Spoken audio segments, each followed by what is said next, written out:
Do we really say, do we really say happy Monday on a Monday?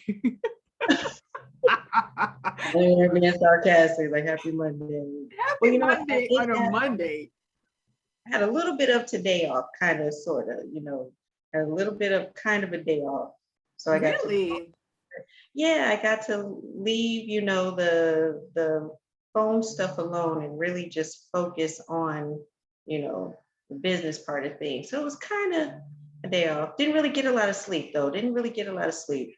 Had my sister Oh, weekend. Shout out to her. She had to fly out at 5, so she was up at 4:30, and me and her did not get into the house until 1:30. So, wow. then the child 1:30 had in the morning? Mhm. Yes, Yes. yes. Now, She was like, you're I'm in you're putting town, you are in going. work. It was a beautiful night though. The breeze was perfect. It was nice. Yes, Love it it. was. Love And it. how was your weekend? My weekend was, I have to say, what did I do this weekend? I don't even think I did anything this weekend. To be honest with you, I really didn't do anything. It was very, very quiet. Mm. It was very quiet, handling, personal matters and a whole bunch of stuff, but I really didn't do anything this weekend. I can't even remember. These days, some of my days just kind of roll into each other, you Yes. know. I have to admit, this pandemic has got me just all into all kinds of knots. Yes. Yes. And it's like you don't know whether it's, I've stopped paying attention to numbers. I mean, I watch them every now and then, but like they're up, they're down, they're up, they're down. And I'm like, you know what? I'm just gonna keep the mask on until they're gone. Because I can't take it. I can't take it. Yeah, it's like I don't really know what is. Sometimes I'm like, really, what's today? I don't know. And a friend of mine had to remind me, like, hey, there's no school tomorrow. Do not send that child to school. I'm like, what? There I'm was over no here school. busting my kids' chops. Like, make sure this gets done, get this done, and get that done, and get that done. And ooh, gotta make sure, did you have all your uniforms? And, da, da, da, da. And my Mhm. friend was like, you do realize that child could get a break because there's no school. And I'm like, there's no what? Oh, you would think, because I was like, yeah, it's a federal holiday, federal stuff is closed. So I'm thinking I don't have to deal with anything. So I'm like, yeah, the kids don't have school. And then something when I came in last night said, "Hmm, double check," because they didn't come in mousing up and down saying, yay, we have no school. So come to find out, yes, it is a federal holiday, but there are 2 states that do not close schools, California and Florida. So Oh, we had to rush, really? yes. So our kids had school. We had to rush, get them together. It was, yeah, What? across the border, just rearranging rides and everything. We're like, can you just Oh my goodness. I don't know why I just kind of assumed, I assumed that it's just, nationwide, like all the schools are closed today. I didn't I realize did that some too. schools, some states kept it open. I did too. I was like, yeah, my son was like, pop this popcorn. Was like, I'm gonna stay up, watch some movies. Oh yeah, you know how they do. And no, I was like, yeah, you gotta go to bed like right now. Pretty much. Oh my goodness. Poor kids. I mean, I know Yeah. if my kid was just looking forward to it so much, like, yes, no school, no school. She was totally excited about not having to go to school today. So And I I messed it guess up. I I'm messed him glad. up. He was so happy. Poor Leave it to kid. mom. Poor Kate. I know, right? No, poor Kate. That's what he gets. No, just playing. Yes, and well, at least I'm glad that, I get to say, well, you don't have school today. Aren't you happy? Because, every little cool point I can get, I try to get it. No, we were talking Any about that little the other cool day point. as parents. It's like, we think we're gonna be so much cooler than our parents. And Oh, we're not. You know, we're I used the word the other day with my son. I used lit. So that is that lit, son? He was like, "Mommy, just please promise me never again." but you know what? That's so wrong though, because they Right. do that to us, but I think that I'm cool. So if I say, oh man, that was lit, try to embarrass me and make me feel like I'm not cool. And I can't Right. say that. I'm cool enough. Exactly. Exactly. That was lit. I want to do the little dance they do. I'll do that too. Oh, I try to figure that out so much. I can't do it. I just no, and I used to consider myself a pretty good dancer. Mhm. Yeah. Well, they don't dance anymore. I don't know what the Yeah, TikTok. yeah, and that dance and stop on a dime type movements. And well, that my kid is like, oh no, don't do it. I'm like, oh, don't do it. I'll be trying to practice like she's like, no. No, I remember when they were doing it, the one she's like, throw it up and catch it and bow. And I'm trying Yeah. to do this. She's like, it's embarrassing, mom. No. Mm-mm. And I'm thinking, I'm still cool. Oh man, it just brings me back to thinking about, my own mom. Mom, I'm sorry. You're cool to me. I love you. My mom is sitting there going, mm-hmm, Mhm. You mm-hmm. sound just like our parents. Like, "Look at these kids not dancing and that no music they listen to." And I know. When did we become our parents, right? Uh, as soon as we had our kids and they started walking, and it was like, "Don't touch that. Don't do that. Stop. I'm gonna say this one time. Don't make me say it again." Just kicked it. Oh my gosh, it's so funny. The other day, my kid wanted to wear something, and I was like, don't do that. Don't wear that. That doesn't look right. Da, da, da, da, da. And, some other friends were around. It was like, let the child wear the stuff. It looks fine. And I'm going, wow, am I really that, that parent? Am I Mhm. really? When it comes to fashion, we know best. You. We know best. Thank you. I love that you said that. You make me feel justified right now.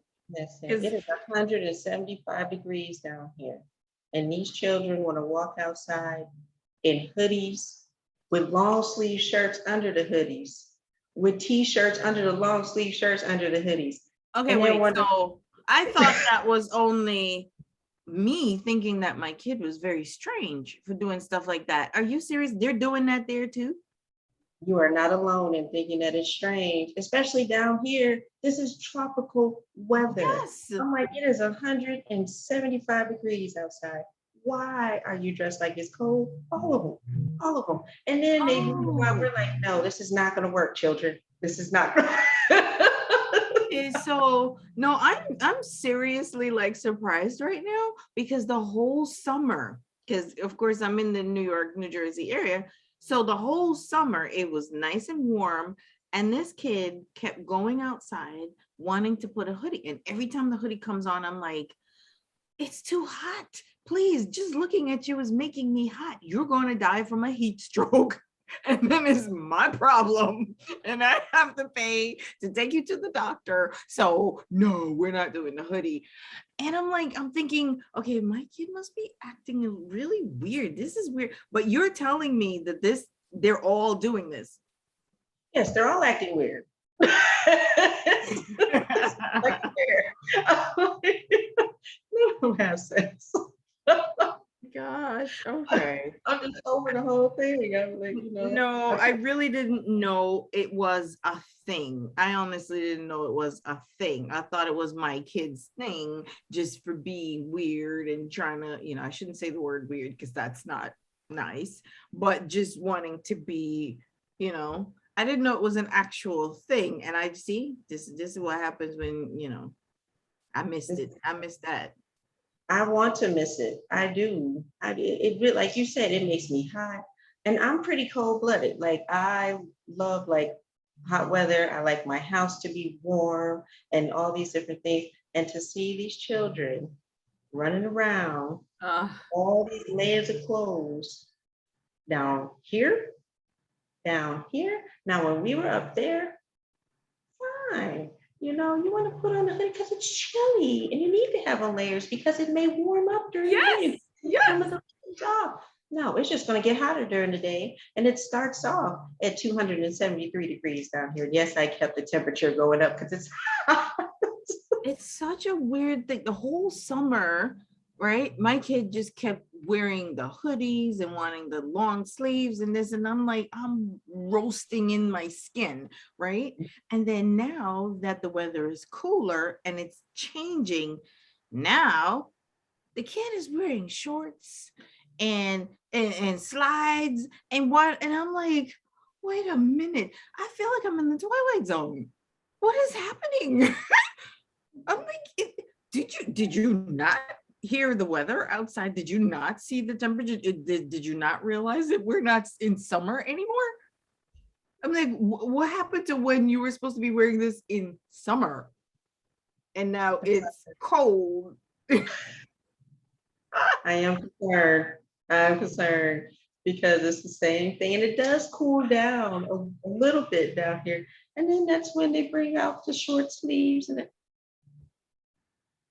I don't know. I guess maybe I'm getting old. I don't know. Maybe. well, I'm trying to think so I can relate. I'm like, what did I do fashion wise that was, you know, and again, I mean, I remember my parents would say, you were that, you know, I think the cross colors thing, the cross when TLC was big, and Yeah. it finally went out and got me one of the cross colors outfit. Ah. Make sure it was coordinated. I did it for, I think I was like some senior day or something at school. I don't know. I don't even know it was freshman. It was my freshman year. So I went out and got one, you know, one of those. And my dad was like, really? You were, and I was like, hey, you know, we got to wear something for school, you know. But Ah. yeah, yeah, neon colors. I was into neon colors for a period of time. I liked, you know, neon colors. That's So, cool. but when it came to weather, my mother was not playing it. She was When it not came playing to it. weather, nobody had to tell me a thing. I was the first one. If it's cold, I'm bundling up. Okay. Because I don't like the cold. I don't like to feel cold. That drives me nuts. So I was the first one. So nobody had to tell me anything. If anything, my parents would be like, okay, you don't need to wear that much stuff. Okay, you can get rid of some of the layers, and I'm bundled up and tied up. Oh, yeah. Bundled I'm up, tied up, prepared. wrapped up. You just see our eyes like this. Oh, And I yes, wish we could have covered our eyes because those got cold too. those got cold too. And there's an extra sweater or something in the bag in case it gets even colder. I got something extra. It's just funny. My friends always made fun of me for that because I'm always prepared. I don't like to be caught off guard. I'm prepared. Some more gloves. I got it. I remember they came out with these those hand heater things. Remember those things you could break them and you put them in your gloves and they would warm up inside your gloves. Oh, like, yo, yeah, yeah, yeah.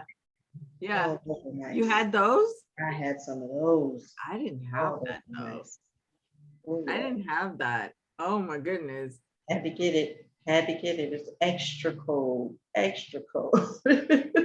Ah, I should have gone there, but I didn't have that. I just had the traditional thick wool scarves and hats and just bundled up. I wasn't playing. I did not care. But I would dress it up and make it look cute. That's right. I remember I went through a phase. I still like it. I wasn't into neon colors and stuff. I was always into like darker colors, not black, but like darker muted colors was always my thing. And now I'm into colors. Now I wear light colors, and it's like everybody's like, what happened to you? And I got sick of that. And now I feel I need to brighten up and lighten up and just wear lighter colors and just make it look prettier. but I Exactly. wore the darkest stuff, but I would rock like men's necktie. I was very stylish. Mhm. I'd be rocking the tie and the vest and stuff and do my hair cute and all of that. Oh yeah, and heels with my, oh yeah, that was my style. Oh yes, honey. That was me. I miss that. I miss that. I haven't had to put on a pair of high heel boots for like what, 5 years now, and I'm like, oh, this winter I don't care. I don't care if it's hot. I don't care. I'm buying some boots. I want a pair of boots. I loved my boots up there. It was just that's Yeah, one thing I miss about home, having my boots and fashion. yeah. Fall, Fall fashion is really nice. oh, fall Fall fashion fashion is is nice. I everything. like the browns and the greens and the like the burnt orange, that Mhm, kind of color, and maybe like a nice mustard yellow.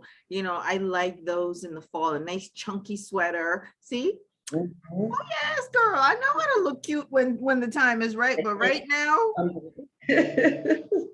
You look right? gorgeous right now. Oh well, thank you, darling. But I'm telling you, the only time I roll out of some sweats or something is when we have to do the show. Otherwise, oh no. I walk around in my chunky socks and whatnot, and that's it. Chunky socks.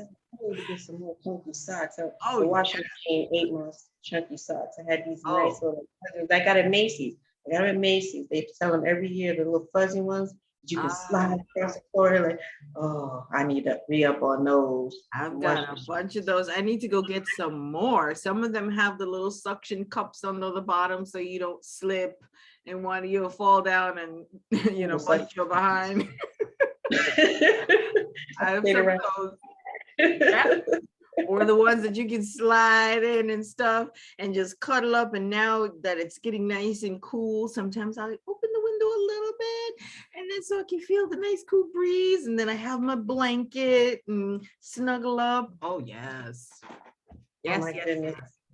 I've Love it. seen postings of apple picking and people going to the orchards now, and I'm like, getting even more homesick. And I'm like, you know what? We just need to, with everything, the numbers going down, maybe Yeah. plan a trip and come. Yeah. And No, that's yeah, the whole thing about this pandemic, it's just changed so much because before the pandemic happened, oh man, it was so much fun to get together, put together a whole big group of us, and we would take the kids and go apple picking and all that stuff and climbing the trees, and it was so much fun, and then dragging all those apples home and eating apples for the next 6 months or something. And yeah. apple pies, apple this, apple that, every kind of apple stuff for breakfast, lunch, and dinner. Okay, apples. And it was so All much day. fun. Baked Apple apple. cider, apple, whatever, donuts. Oh, I miss the apple donuts, especially at the farmer's market up there. They were having what it, they had an exchange place, and then they had it over in Washington Square too, on the other side. Yes. I Yeah, would go, oh, you knew it was time because the apple cider ones and the pumpkin donuts would come. And the really whoopie nice. pies. Whoopie pies. Really nice.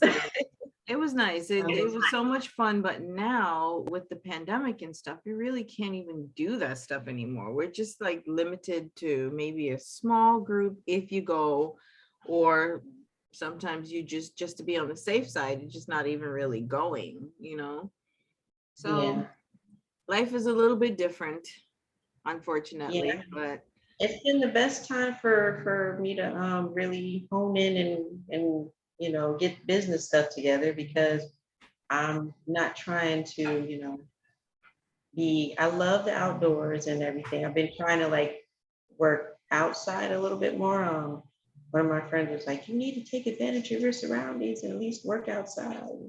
But just, you know, being out and about and those different types of things, like if, my sisters come to visit or things like that, I think like the one thing is like I'm a very safe place person. So if it has to be done, it has to be done. So when it was time to lock down, I just locked it down. It's just it is what it is, right?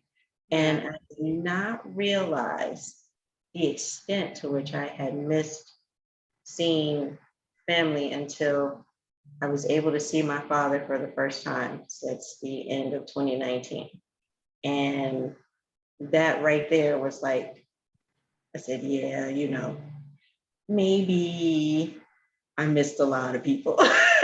Because it's when Exactly. you go into autopilot, we had our Zooms, and everybody talk. We did a cooking video with my mom. Everybody wanted to learn how to make my grandmother's biscuits. And I really think that that should be an episode for TV because that was probably one of my favorite biscuit making episodes of all time. My family's hilarious. It took us an hour to make biscuits. It usually take me 15 minutes.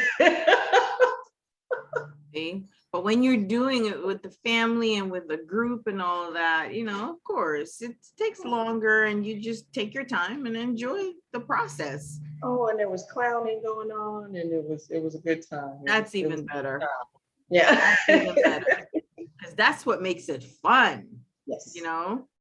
That's what Yes. makes it fun. But I just realized, Kendra, that let me just remind everybody we've been chatting and just chatting away. If you friends are joining us, come on in, come chat with us today. Later on, we're going to talk about renting versus buying in real estate, buying a home and which one is right for you. Are you renting? Are you in the buyer's market? Whichever one you're in, we just want to chat with you. Tell us your experiences. If you have questions, we're going to have a guest on to talk about a real estate professional to talk about it, as well as we have Miss Kendra Lewis here, and she knows a thing or two about that as well. So she's going to educate us folks who don't know. She will let us know what the deal is right now in terms of real estate and answer some questions for us. But for all of you folks who may not know, this is the show called Let's Connect, everybody.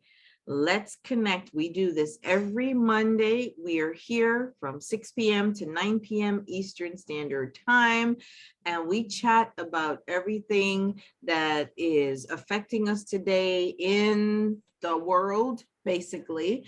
But we try to bring educational and fun topics to everybody as well. And we bring on some amazing experts who are knowledgeable about all the topics that we go over so that they can tell you, and then we add our viewpoints on top of that because, we have our own thoughts on stuff and we share them. But the experts are here to talk to you all and to let you know what the real deal is. So with that, Kendra, I realized I didn't properly introduce you. So my dear Kendra Lewis, you are an amazing published author, a best-selling author. Please tell us a little bit about yourself, because I'm so glad you took the time. I know you are a busy woman, and I'm so grateful that you took time out of your own busy schedule to hop on here with us and chat with us because Reese's not available. So tell us a little about you, Miss Kendra Lewis. First of all, thank you all for having me. Reese, that's a level to reach. So, I'm just happy that you both keep asking me back. Yes, of course. Oh my goodness. So basically, like I said, during the pandemic, brought business together, wrote my first book. It's a short read, became a bestseller. It's Take Control of Feeling Better. It went bestseller just in ebook form, and now the paperback is available and it's on Amazon internationally. So it doesn't matter where you are, you can buy my book internationally. Europe, Asia, Canada, South America, Central America, Mexico, you can get it everywhere. So I'm very happy about that. Really like working on some more promos for that. So that's been a good educational experience, learning about all that, because I'm in the creative space. I write the book, I write poetry, I can put things together. Now really like learning about, different things. And I have a course that I'm releasing in 2 weeks that is going to complement the book. And the course is going to go into how to not just get your mind right for if you need to make changes for eating, whether, it's the doctor said you better, or if you just decide, you know what, I think I'm going to feel better if I eat this way. But there's a mindset that has to happen. So the class goes into that. And then it goes into getting how you get everything together, get your kitchen together, get all these things together, because you can throw recipes at anybody. I can pick it. If I decide to become a raw vegan tomorrow, I can pick up all the recipes that you give me. But if I Wow. can't create, I'm going to get bored and I'm going to run right across the street. I'm going to give me a big Oreo cake because I'm craving that. So Yes. we begin to teach people on the home front. So you don't have to go to a culinary school if that's not your goal. If that's your goal, you definitely need to go to culinary school because that's who I study, people like that. But I'm teaching creative and I have an excellent event planner that I work with. Her name is Karen Clark Redden. And she's going to help me put my class, so it's not just a class, but it's an event. So when I start promoting, you're gonna want to get with this class. I'm so excited for what I have coming. I am coaching as well, individual coaching. And then related to what we'll be talking to tonight, another part of my company I decided to partner up with is for not just credit repair. You hear credit repair all over the place, credit repair, credit repair. You can repair your credit. That's cool. But then we take you to the next level. How do you keep it that way? Right. Okay, you've got debt. How do you budget? So I've been learning so much about that process, just like working on my own. Because I'm a budget. I'm but then there's sometimes where your eye can't see what a professional can. Yes. And my eyes were open to oh, wait, I need to do this with my budget.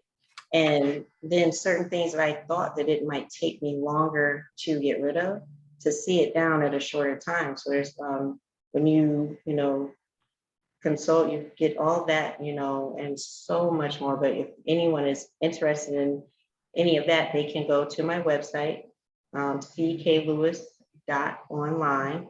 That's cklewis.online. And you'll see everything. And of course, with it being, gift giving season, got some beautiful baskets with my wines in them that Oh, yes. That's another thing that you do. You have a wine business. And so everybody, haha, this is the lady to reach out to. Okay. If you like wine, she's like a wine connoisseur. You even have a wine club or something, right?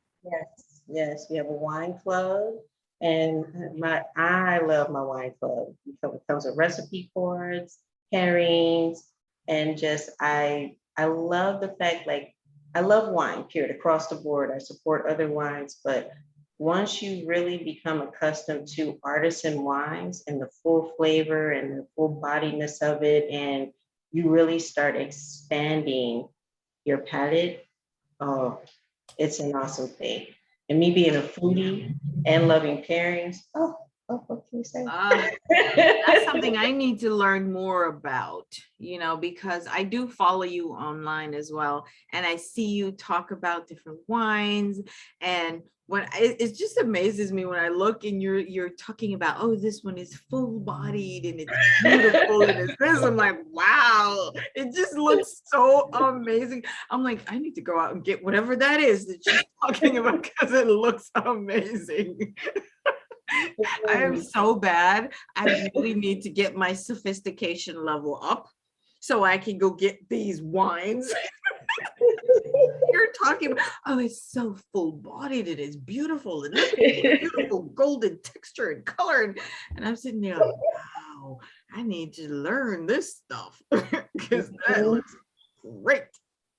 What's wonderful too is once you start following your palette and you start expanding it and everything, of course there's rules and you have all the technicalities and everything. And I do honestly, I look forward to doing an episode of Full On Sommelier Certified, because they take you into the technical part of it, and it's good to have some of that background. But the home wine person when you're just at home and you made that dish. So I'm that person, okay, teach you how to create this dish. And then, yeah, they may say online it's supposed to have a white with or a red or a blush or something like that. I'm going to tell you what does your palate say? What does Yeah. your palate say? Because there's some times where I have a really rustic meal, but my palate is saying I want something crisp, I want something fruity, I want some, which is not, usually if you have something rustic, you would have like more of a Cabernet or even a Shiraz or a lighter Shiraz. There's so many different levels of Shiraz too. Wine is fun. I can see. Oh my goodness. You have a light in your eye when you talk about these wines. And when I watch your videos, it's like, it's amazing. You can tell that you enjoy what you do. And isn't that what life is all about? You have to do something that you really enjoy doing. So, everybody, if you all don't know, check out Kendra Lewis. And what's your IG handle, Kendra? Because I know you Business have IG is Candy and Wine, Candye and Wine. So it's Candy Candy and and Wine. Wine. On Yes, Facebook and Candy and Instagram. Wine on Facebook and on Instagram, Candy and Wine. And you get to see her mixing these things and telling you about your palette and all of this stuff. It looks so good. I'm like, yeah, I do like it when you do your videos and you show everybody how to mix different things, or maybe how to recognize, like you said, what type of meal that you're having and what type of wine you should really go with it. But like you said, taking into consideration their palate, because Yes. there are so many rules to say you must, if you're eating fish, you must have this type of wine with it. You can't have anything else. If you're eating red meat, you must have this type of wine. Mhm. I know that there are certain rules, but like you said, you talk to people basically about their palate, and because they really want to enjoy it, right? Yes. And I mean, it's good to know the rules because then you can, say you experienced it. Yeah. And there's nothing like when you go out and everything, you want to experience that. You want to get that when you go out and, the professional tells you, okay, you're having this meal, we recommend, I've had so much fun with recommendation. Like even when I go out and say we're getting a cocktail or something, Mm-hmm. I don't go by the menu. I ask the bartender, what's the best drink you make? Ah. Then they'll ask me, the same thing that you ask someone when you're cooking for them. It's like, what flavor do you like? Sweet or do you like not so sweet? And they take you through all these questions. And I've had experiences where the bartender's like, I'm going to create a drink with you. Yay. Just like food. Wow, that's awesome.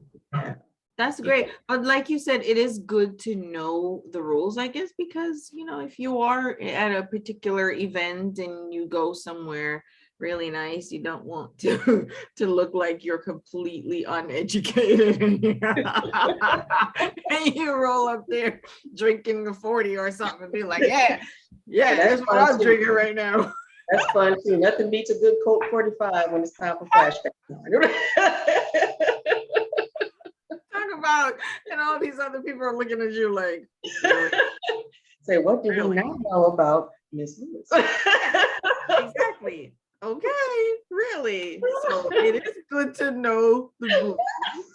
So you do what is in certain situations. We're not saying that you need to sell out or just try to please other people, but it's kind of like if you're going to a formal occasion and you have to wear a certain type of clothing because you have to dress formally. You're not going to go in there in jeans and sneakers, right? Right. So that's it. You follow the rules for the occasion where you are. So it's good to learn. Be open to, because it's an experience as well. But like when I do wine tastings, one of the tags at the company that I do wine for, they say don't yuck anyone else's yum. So because wine is it's an experience, it's a palate experience. And someone may like dry, someone may like sweet. And you don't want to look at the person that tastes like, oh, you like that? And I'm like, no, you just say, well, what is it that you like about it? It's not really my flavor.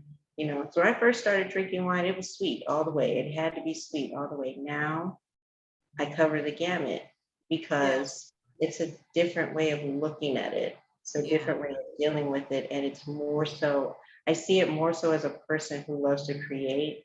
And I see it more so as in the same line as food. Then, you know, I just have to have this one thing and be stuck in that one lane. Imagine all the things you miss being stuck in one lane. And that's not just for wine, that's for life. Exactly. That's for life. That applies to everything that we do in life. You're so right. Oh my goodness.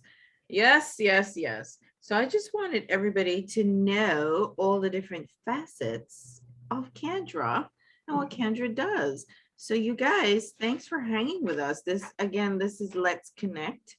And here at Let's Connect, our motto is more compassion, more empathy, and less judgment. So on this show, we usually don't judge. We try our best. We're humans, right? So we're not perfect, but everybody makes mistakes. Every now and then we might say something that, you know, somebody or another, somebody's always not going to like something, but we do our best to make sure that we stay open on the show and we're kind. We practice kindness while we are educating and having fun, right? Absolutely. So again, the show is called Let's Connect, and we're here every Monday, everybody. And I want to let you know that recently, and we've been publicizing this as well, we do have a podcast. Okay. Yes, I'm so excited about that. We do have a podcast, and we are on all the different platforms. Just check out our IG and you'll see it there. Okay. All right. So with that, I am going to, we have a segment of our show, which is the main topic of the day, everybody. We're going to our topic of the day, which is, if you all don't realize this, is renting versus buying, okay, that we're chatting about today. And I'm going to let the experts talk about this and introduce our guests and let them give us some information. But I want you guys to send us your questions, okay? I hope that you all have some questions and you can join or join us on our live on Facebook. I know there are many people who are listening on the radio with us, and we know this because you all reach out to us and you tell us. We are an international show. Our reach is across everywhere. We've got guests from the UK, from the Caribbean, from Canada, all over. So feel free to send questions to us. Hop on our live on Facebook, which we are at Let's Connect, everybody. Okay, so join us. So now, here we go. It's now time for our topic of the day. That's right. It's our topic of the day, everybody. And with that, I know that we have a special guest with us right now, and it's Miss Stacy Drummond. Hello. We're going to bring, can you hear us? Yes, I can hear you. Are you hearing me? Ah, there you are. Now I can hear you. Welcome, Stacy. Hi, thank you for having me. How are you? Of course, we're great. We're great. We're just sitting here chatting. We're chatting. I came in when you guys were on a wonderful topic, the topic of wine. Oh, really? I didn't even realize you were listening to us with that. We were chatting about wine. And let me tell you, the expert is here. Okay, Miss Kendra Lewis. So I don't know that much about it, but she does. Hi, Kendra. How are you? I'm good. How are you? I am doing great. I'm doing great. We are alive and well and kicking, so that's something to be thankful for. Absolutely. As everybody, that she just said that right there. We're alive, we're well and kicking, and we need to be thankful that every day that we have that, we've got to be thankful. Okay. Yes, I know I'm one of them. That itself is a blessing. So let's just hang on to that. Everything else is minuscule. Let's just hold on to that. You know, I'm so glad that you say that because it is tough, especially now. And I'm gonna get back to our topic at hand, but you know, I'm veering off for just a minute here. But so bear with me. But in this pandemic that we're in, we realize, and we do this show every week, and we talk about these topics. We talk about mental health, we talk about depression, we talk about everything on this show. We've had guests to come on. So we realize that in the show, in this time rather of the pandemic, there are so many different people who are grappling with so many different Yes. feelings, anxieties. And Mhm. I, for one, of course, I'm human too. Of We course. go through these issues from time to time. So everybody take a minute, okay? Don't pretend that you're not feeling anything, because that's the worst thing you can do. Mhm. Okay, you want to address it. And we've had many therapists and experts who come on this show with us Yes. and talked with us about these very feelings that you're having, whether it is, like I said, anxiety, depression, etc. We've had some wonderful folks who've come on, and they're, if you want to know, go on out to our YouTube page, Mhm. and we have all the episodes out there, and all of their information is in those episodes, everybody. So you can go and click and call them up, reach out to them if you need someone to talk to. We've done some wonderful episodes because we're all going through it. And like I said, me included, there are days when I just don't want to do anything. Right. It is true. And I'm happy that you're providing this forum, because it is a topic that it's kind of a taboo, and it's sad in this day and age, but it's kind of a taboo, and a lot of people don't want to be labeled, and to when someone look at you, they'll say, "Oh girl, you look so normal," whatever that means. Whatever that means, right? Whatever that means, It's like, what does that mean? But just to look at someone like yourself who has it all together, on the outside, but here you are admitting that you yourself go through these feelings, and you experience this Yes. sense of limitation and fear and just everything, uncertainty, everything that's going on. And you're saying, look, this is a topic that we can talk about openly. Yes. Just like for you to say you're hungry, just the same way, I need to talk to someone because of the feelings I'm experiencing, Exactly. So I truly appreciate it. And this and your show, let me say this publicly, I do tune in from time to time. It is always so informative. Sometimes it's not real life like time, but I'll go afterwards and look at it. And information for me is like priceless. You cannot have too much information. Exactly. And when you see when you have this forum, as you say, on YouTube, on Facebook, on the radio, on the internet, it's there where you can literally just tap into and be encouraged. If you've had people on your show who's Christian based, they talk about that, whatever it is, it's something out there for all of us. And I just want to say on behalf of the public, we appreciate you. Thank you. It's so great to hear that, Stacey, because sometimes all of us human beings, when we're doing things, sometimes we don't realize or we forget that there are and people checking it out or paying attention. So it's good to get a little reminder sometimes to say, hey, you're doing a good job. Yes, Keep doing it, because somebody appreciates it. Yes. But that's the reason we do the show. And I continue to insist that we want to keep this format because everyone needs information. Yes. You know what I'm saying? Yes. And a lot of times we don't realize, right, that we actually need to hear something, or we need to hear this, or we didn't know this. Until you hear it. Until you hear it. That's when you're like, what? I didn't know that. Oh my goodness, how come I didn't know this? So that's one of the reasons why we're like, listen, we're going to touch on some of these tough topics, and a lot of the topics, and like I said, we cover everybody here. Black, white, blue, purple, brown, it doesn't matter. We cover the topics here. We talk to everyone here because we believe in that and in opening it to everyone. It's an open forum discussion, but a lot of issues in the Black and brown communities are very prevalent, and we don't pay attention, and we're so busy with our daily lives that we don't do certain things that if somebody would just stop and listen. So we keep on drumming it. We don't care. Every week we're like, we're gonna talk to you and we're gonna tell you till you listen. The right person will hear, trust me. Yeah, You don't know you need the information until you truly need the information. exactly. So, You know, so we put it out there for everybody. So thank you for saying that. And thank you for reminding everybody that guess what? We are on YouTube. All of all the episodes are on YouTube. Full 3 hours of the show are on YouTube. So if you miss an episode, don't worry, don't panic. Go on out to our YouTube page. Let's connect. And that's and connect. share it too. Make sure you And please share. You know, Yes. that's the thing that a lot of people forget that a lot, you know.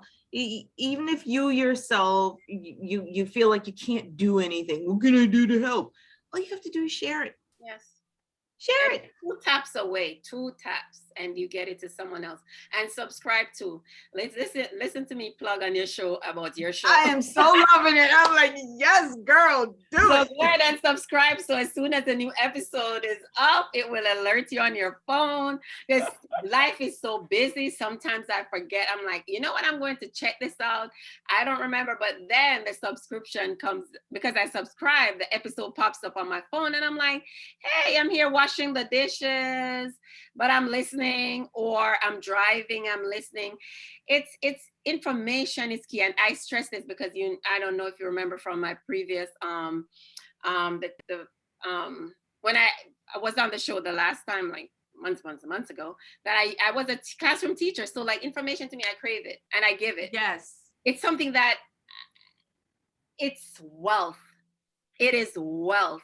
Oh, you hit the nail on the head. Yes. So if you are driving instead of listening to these, maybe because I'm like, I don't understand the music nowadays, but it's better to listen to something informative. It is better, you know, as opposed to just, and I'm not saying music isn't good because it takes you to a whole other place. Exactly. But there's a time and a place for everything. And it's important to be informed because you're not only impacting your life, but also your children's lives. Or You're so right. else in your life. So yeah. You're so right. And why not take the information, especially like you said, if it's free? It's free. And Yeah. we listened, you guys. We listened because we had some folks before also who said, yeah, we know that you guys have the episodes on YouTube, but a lot of times we're at work. We can't be watching a YouTube video while we're working and stuff like that. However, you know, maybe you guys want to look into doing a podcast. So we were like, ding, ding, ding, ding, ding, ding, ding. We're going to do that. So we made sure that we looked into that and we now have it on podcast. So for people, like you said, who are driving, you may not be able to watch the videos on YouTube, but if you're driving in the car and you just want to listen to it on the podcast, or if you're at work and you don't want your boss to see you watching the videos, just pop it in your ear, your little headphone. And put the hair over it. And put your hair that's right, over the little AirPod, and you're just listening. You're working, but you're listening. That's right. So we now have it on podcast as well. And we have the links all over our IG page, on our YouTube page. The links are there. We've put it everywhere. So you guys, because we're on Anchor, we're on Spotify, we're on Google Podcasts, we're on, you know, several different podcast mediums. So you all can go check it out. Thank you. I love it. And as well, Awesome. say that again. Congratulations. Yes, Thank you. I love it. We do this for all of our listeners and our amazing guests like you guys, because also, you know, when we do this, we want to give you a platform as well to, you know, talk about what you do and to reach the people with what you're doing, because we value you. That's why we ask you to come on the show with us. All right. Stacy, I was telling our folks before that Reese is not with us today. So Miss Kendra Lewis sat in with us as our special guest co-host today. She was kind enough to come and put up with my foolishness today. So I thank her. Kendra, jump in and chat.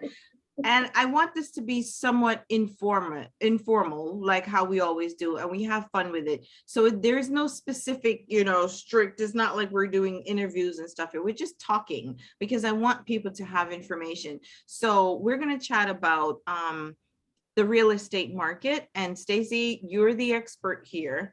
So right now, I do know that one of my first questions I want to ask is, we're in a pandemic.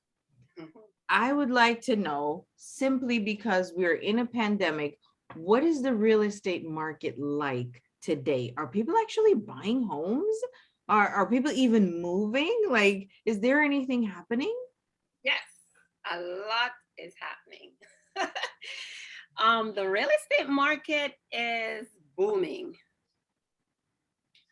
And I would say, what do I mean when I say booming? It is active, it is going on. And you asked me, there are several different questions within that question. Yes, I know. Yes, they have several different questions. So currently we're in what we would call a seller's market. And what that means is that if we would, like, I don't know if Kendra is Jamaican, but as we say in Jamaica, the sellers literally have the handle and the buyers have the blade. So they are, because if we should think about the rule of supply and demand, right? In principles of business, supply and demand, there are not enough properties on the market, but there are a lot of buyers. Oh, so think about yourself going into, think about when they announce, okay, there's going to be a hurricane. And the first things Floridians do is like, we rush to the stores to buy water and supplies. At that point, one thing we notice is that the cost of the water increases because everybody wants water. right. And because so many people are looking to buy water, there's less water for everyone. Yeah. That's the situation currently. So sellers, because there are a lot of buyers, and I'll explain why we have so many buyers. But there are a lot of buyers, not enough people selling homes. We are worldwide, within the nation, we have millions of, how would I say it, like millions of buyers without options. When they compare it apples to apples, like so many buyers and not enough sellers. So what that does is that sellers are now increasing the price. So the cost for homes is higher because there's so many people looking to buy, and then there's so many people making offers on one property. So the seller can now pick, choose, and refuse, and that's the situation that we're facing. So as realtors, our task now is to write offers that are strong, not only financially, but in other areas. And I'll discuss that a little further as well. So to answer your question, the market is volatile, to put it lightly. And it's very, we use this term a lot within our industry. It's a hot market. And in an environment where if we had enough properties, it would have been very profitable for realtors. But the challenge now lies in finding homes for these buyers. Okay. So that's what's going on. But basically, if I mentioned before too, and another question just to lead you into, just to follow up on that, a lot of people, they'll call me Stacey. What's going to happen? Do you think this is going to change? Do you think the prices for these homes, it will go down? That was going to be my question. You see, I looked at your forehead and I was like, wait a minute. So many questions running through. I'm like, which one do I ask? Oh, your face like this. I'm like, what? Right. But here's the thing, in the process of buying, one of the steps that we take, or one of the steps that take place, is the appraisal. What that is if you've ever bought a home before, is where the bank sends an expert out to take a look at the property and determine the value, the value of the property. Mhm. So what we're seeing is, and you asked the question as well. You said, are there a lot of people moving? Moving, you know, we're Yeah. seeing that a lot, Yeah. and that actually puts the buyers here in Florida at a disadvantage. Really? Yes, Okay. because most of the people who are moving, or majority of the people who are migrating to Florida, are those people who live in New York and Yeah. California. What do we know about those states? Yes, the cost of living is higher. However, they make more money. Yes. Yes. When we compare our money to their money, Yeah. Florida, right? Oh, Florida, I see what you're in terms saying. of the comparison. So when these individuals are moving from out of state, from states such as Florida and California, they're able to make a more sizable offer.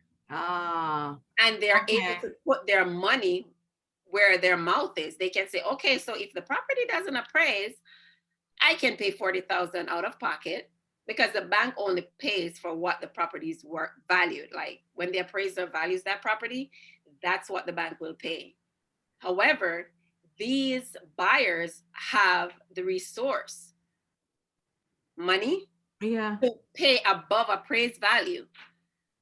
A typical buyer in Florida will say, they will make a higher offer than what the seller is asking, but Yeah. there's a contingency that we will write in there to say that the buyer will not pay above the appraised value. Okay. Okay. But those buyers now with the bigger chunk, they're able to say, look, if the property doesn't appraise, I can pay the difference. I've had buyers like that. They say, Stacey, write it in. I'll pay 40,000, 50,000 outside of the appraised value. That is very attractive to a seller. So are you saying that if the house is appraised, let's say the house is appraised at $100,000, right? Mm-hmm. And then a buyer with the resources come in and say, I can pay 40,000 on top of that. So now this seller will make, instead of $100,000 for the house, they'll make $140,000 on the house.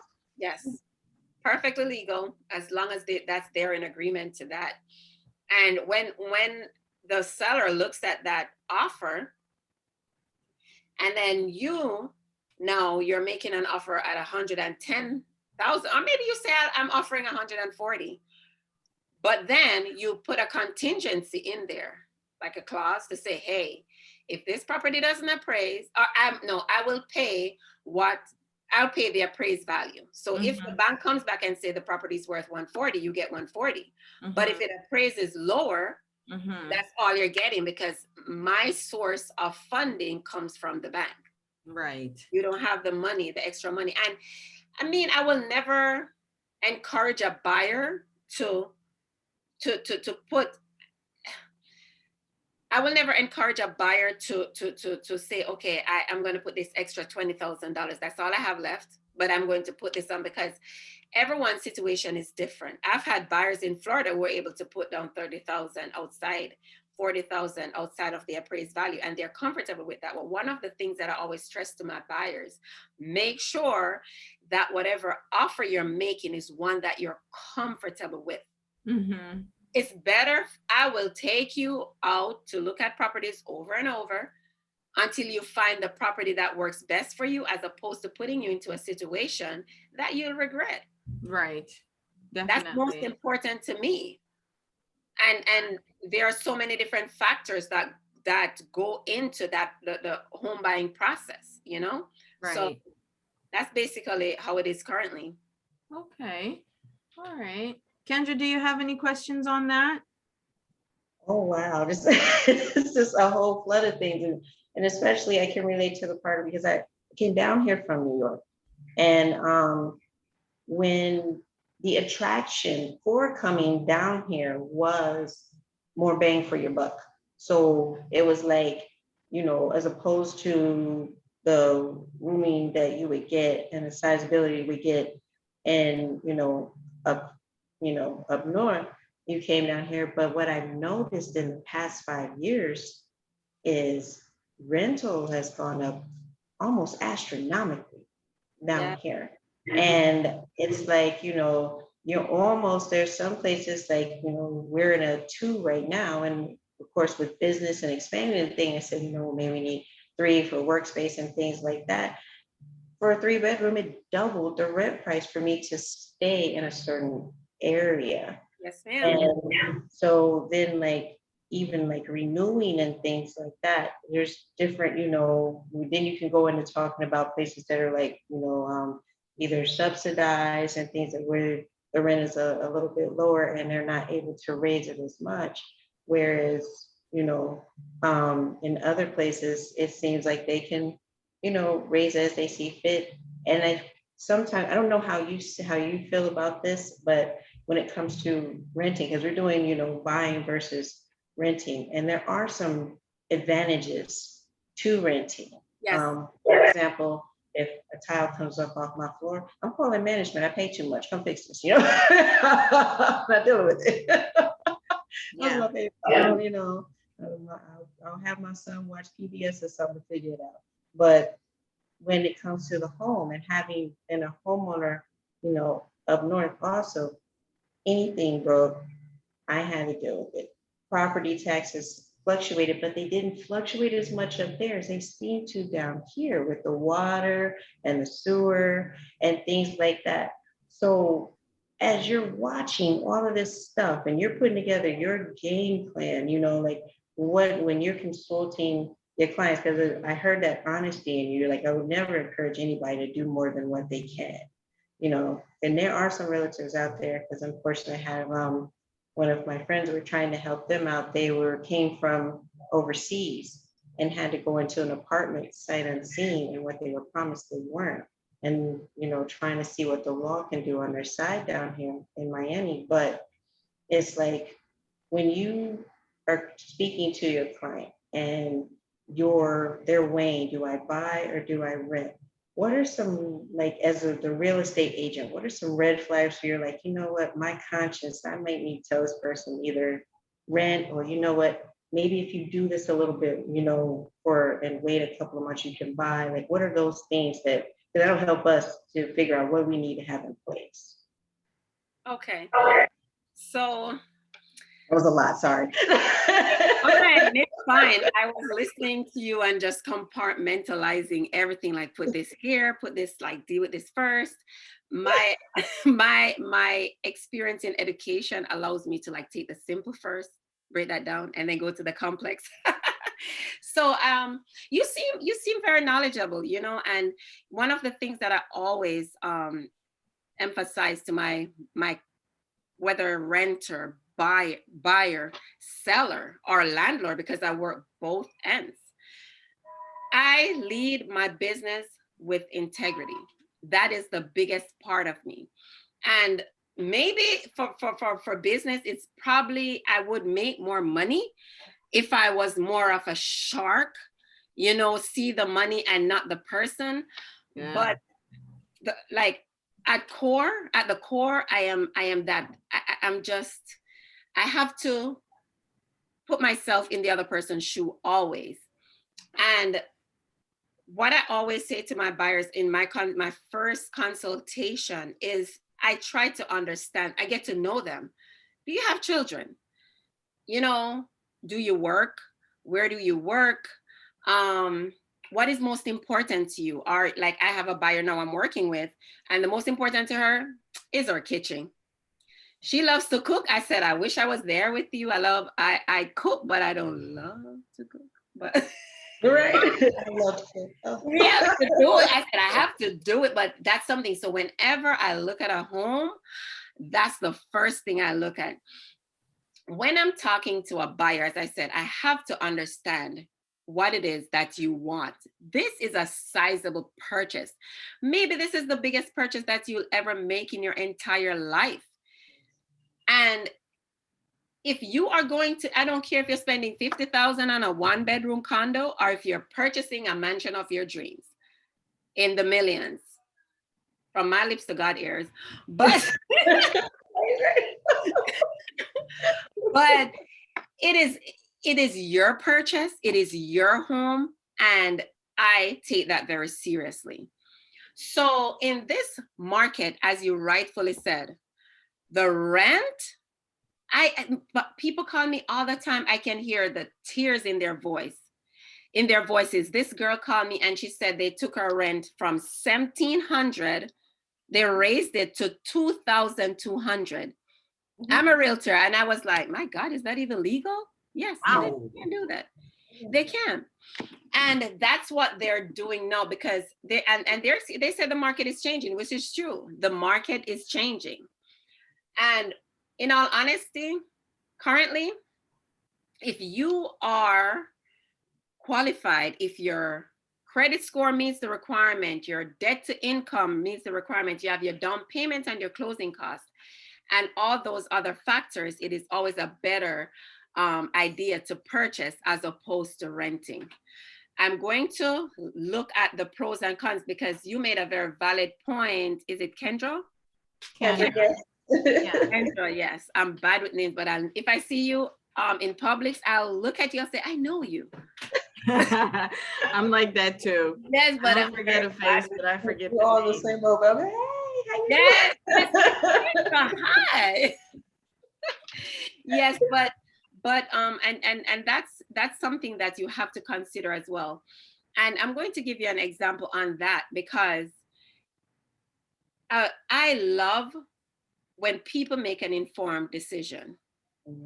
Don't just, I mean, I will give you all the information, because I want such a big purchase has to be an informed purchase, right? There's so many factors that go into it. Location, how important is that to you? Size of the property, backyard, is that something that's important to you? You have some people who don't want a backyard because they don't want to care for anything. They want to go in an HOA where the HOA takes care of the outside. And then there are people who want that backyard because, like some of my Jamaican counterparts, they want to plant their banana. They want to plant their mango tree. And I'm all for that, because when mango season comes around, I can always swing by and pick up some mangoes. And coconut, yes. Yes. No, you're touching, yes, coconut. So that's exactly how I approach my customers, whether it's a buyer, a seller, a renter, or a landlord. I have to understand what it is that you want. You know, what's important to you. Right. So if we were to talk about renting, I'm sorry, the pros and the cons, and how do you determine what's best for you, and how do I advise my clients? The first thing, and that's a big factor, how much responsibility do you need? Right? Think about when you go to purchase a car as opposed to leasing a car. Right. It's the same principle. So, and you say, like, if you have a loose tile, you call your landlord or you call the office and you say, hey, I have a loose tile, I need someone out here to fix it. They have to send someone to fix it. But if that's your property, you will have to fix that. So most recently I was working with someone, and she is what, if there's such a thing, the perfect buyer. Everything is good. Savings, great. Credit score, perfect. To the point where when I made the offer for the rental, the other agent said, why are you sending this person over to rent? Why don't you put them in a house? Why don't you let them? Because everything is, she has the income, she has everything, but she said she does not want that responsibility. Yeah. Now, it is not my, I could not force her. And when she expressed to me that she's not ready to buy, I found out why, and I understood her, the reason. And I said to her, well, whenever you're ready, I'm ready, Right. And I found her a place that fits the description, and the cost that she's paying for rent is astronomical. It's really high. It would make your head spin, but that's what she wanted. Gotcha. So at the end of the day, it is what you want, because I am in the service business and I have to give you what you want. If you Absolutely. And you get to a spa day for them to give you a massage, and you walk out still having stiffness and all of that. You're not going back. Yes. So you know what, Stacy, I want to jump in a little bit, right? And to piggyback off of what you're saying, what you're speaking of right now. So I want to talk a little bit more because there might be someone in our audience right now who is debating, should I rent? Should I buy? Should I rent? Should I buy? So to help them, essentially, I want them to reach out to you, especially if they're in your area, which you're in the Florida region. Yes. I don't, South Florida, Right. right? So you're in South Florida right now. Are you licensed to do anything elsewhere? Just Florida, right? South Just Florida? Florida. But Okay. what I have been doing is curating a network of realtors in other states. Very good. So the reason for that is because I have a lot of people who've reached out to me in the past, and my answer to them was always, oh, unfortunately, my license doesn't allow me to practice outside of the state of Florida. And I'm sorry, and they're always disappointed.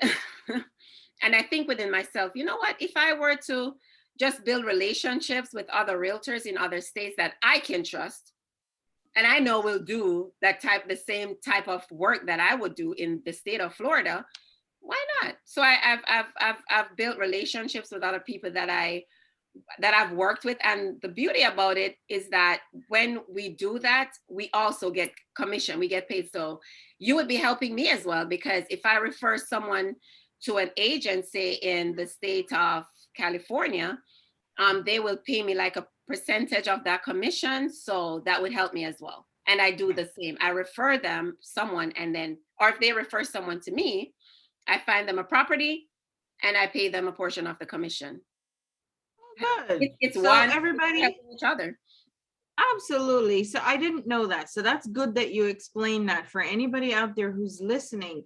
If you're liking what Stacy is talking about right now, you can reach out to her. So Yes. she's not limited to only the South Florida region. She has a network and she will find a way to help you. Okay. So you might want to reach out to her just the same. All right. Or maybe you just have questions.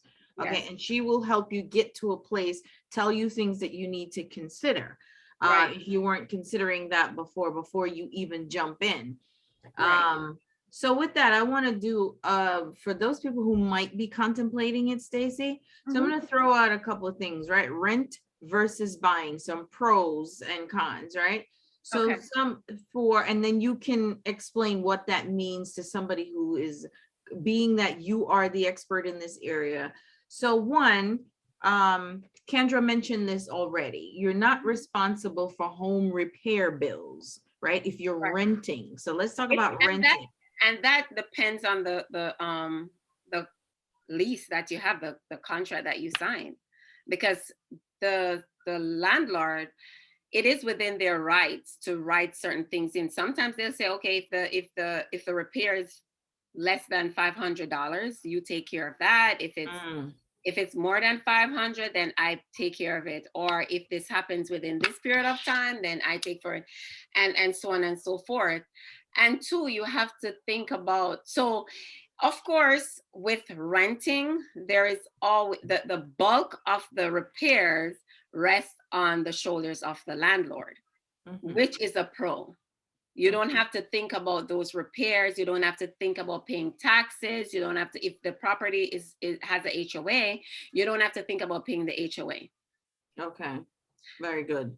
Right. And sometimes you don't pay for maintaining the lawn or the outside. Sometimes trash is the responsibility of the landlord, but it all depends. Again, everything in real estate is negotiable. And if it's whatever you sign to, right? So that will determine what your lease looks like. Of course, there are laws, there are guidelines. And with some properties, like if it's a single family home, more than likely you're responsible for your electricity in addition to your water. Okay. Right. Got you. So for those of you, hopefully you guys, like I always say every week, get a notebook, get a pen, write down some of these things that Stacy is telling us right now, because it's important if you want to go back to it. Of course, you can always go to the video on YouTube to go check it out again. But if you want to take some notes right now and you like what she's saying, just jot it down. So on the flip side of that, we were talking about renting, right? And not having to pay repair bills and blah, blah, blah. But if you're buying, right? So perhaps you have a low mortgage rate, but you're still paying something, right? Right. So before I jump into the buying portion, I'll I wanted to mention just a couple more pros of renting, right? So Okay. mention that the landlord pays for maintenance, and there's no, like if you think about the freedom to move around. So if you're renting, after when your lease expires, you can say, you know what, I don't like living here, I want to move to another location.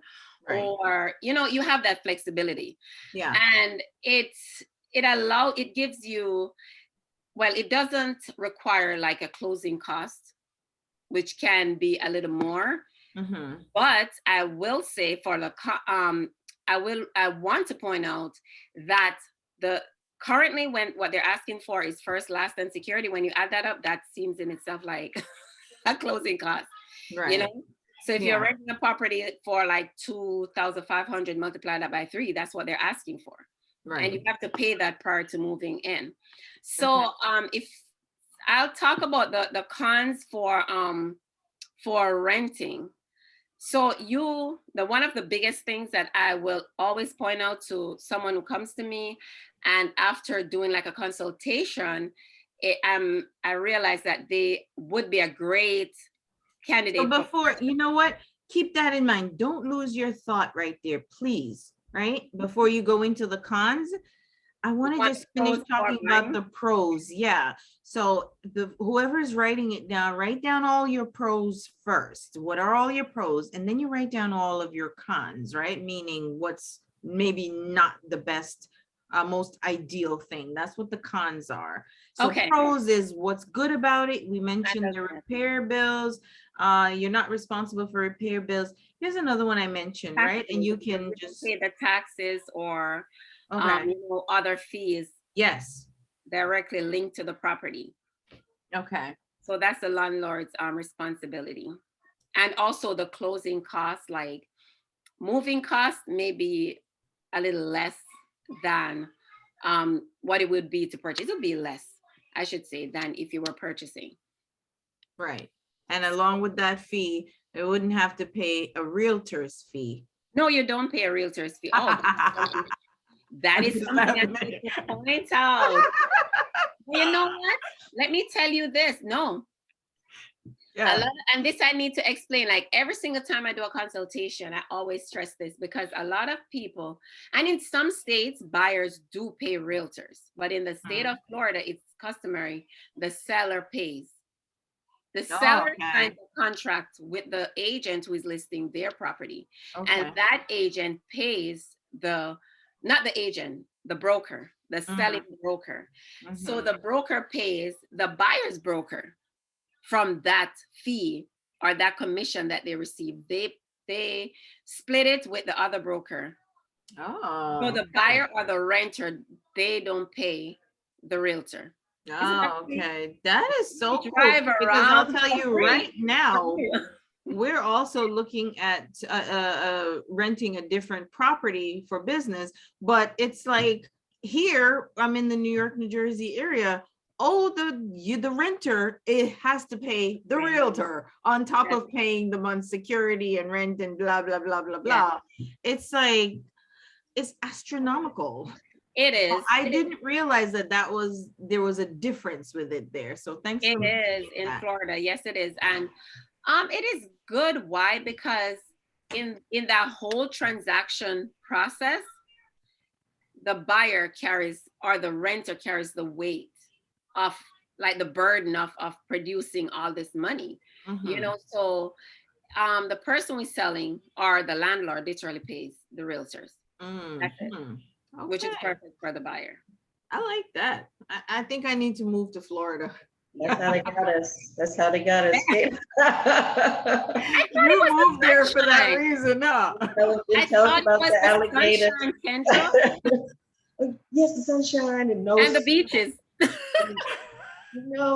once you True. get down here, you don't even the first when I used to go boxing on the beach and everything.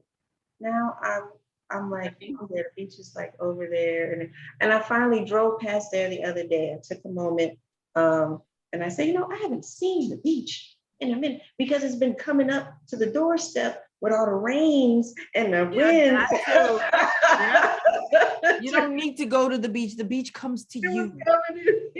That's how thoughtful we are in Florida. I love it.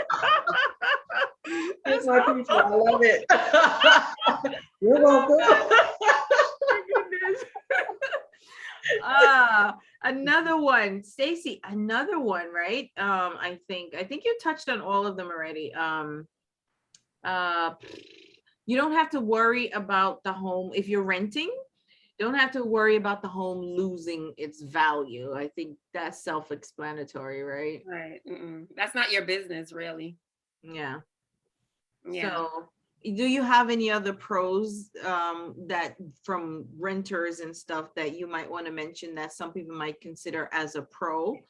We talked about no repair bills. Yes. The home doesn't lose its value. You don't have to pay commissions and fees if you're renting, usually. Well, just to clarify that last one, whether you're buying or sell or renting, you don't pay realtors. So it doesn't matter if you're buying or you're renting. That is not your responsibility. That responsibility lies on the seller or the landlord. Okay. Right. All right. So what I would say is that there's no when you're a homeowner, your monthly expenses may fluctuate in terms of what you need to do to maintain that property within that. Something comes up, you take care of it, right? That's one of the pros that I would consider, or I would mention to someone who's looking to buy. Again, you have to be prepared. Are you, just as you would, as I use that analogy with a car, are you going to buy a car? You're going to lease a car. When you need your oil change, when you lease a car, who do you take it to? Is that your responsibility? No. If you purchase the car, you need the oil change, you need tires change, you need whatever it is, that's your responsibility. Right. But then it gives you some amount of freedom, right? So if we were to just move into like the freedom portion of it, as it relates to the pros, for purchasing. And one of the biggest and the flashing in your face pro about owning a home is you're able to build equity. Yes. So let's move over to buying a home now, everybody. Buying a home and the pros of purchasing a home. Yes. So this is something that I've always pointed out to my buyer or someone who is renting. If they're able to, if they can afford to buy, I always say to them, because when I prepare the contract to lease, it literally calculates the money you pay for the entire year, 12 months. So calculate how much you're paying for rent now by 12. It's a lot of money. Yeah. Where does that money go? Will you ever benefit from that money? No. But if you own your home and you're paying your monthly mortgage, there's when you real estate appreciates, so you can lose because every year it the value increases. Right. And there's so much you can do. You can take equity from that property, purchase another property, use that as an income-based property. There's so much you can do.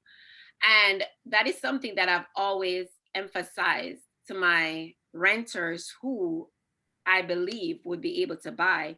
It's just think about it. If you have children, this is a legacy that you can leave for your children.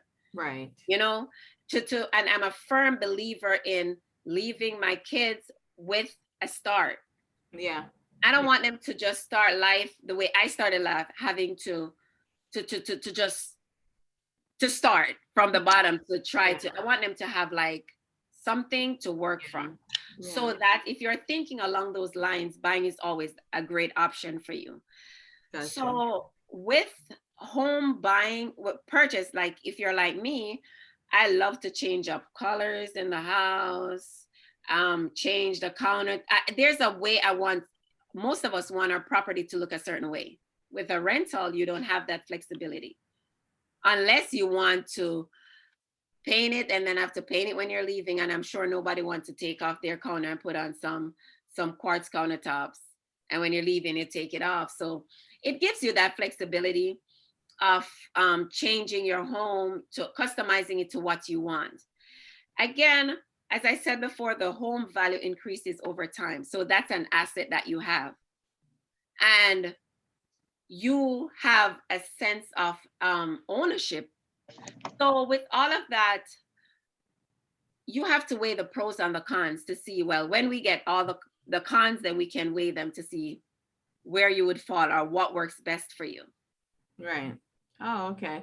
So in essence, it's really kind of like an investment. It You is. know, it's an investment for you as well as for perhaps for your children, however you choose to look at it. So I read something earlier today that says it's hedging against inflation. And I think that's what you just mentioned, that the value increases over time. It does. You know, so you're hedging against that inflation. When everything else is rising, of course, your house prices and value is rising as well. Yes, ma'am. And just to give you an example, a colleague of mine, we actively worked on that property that with that buyer.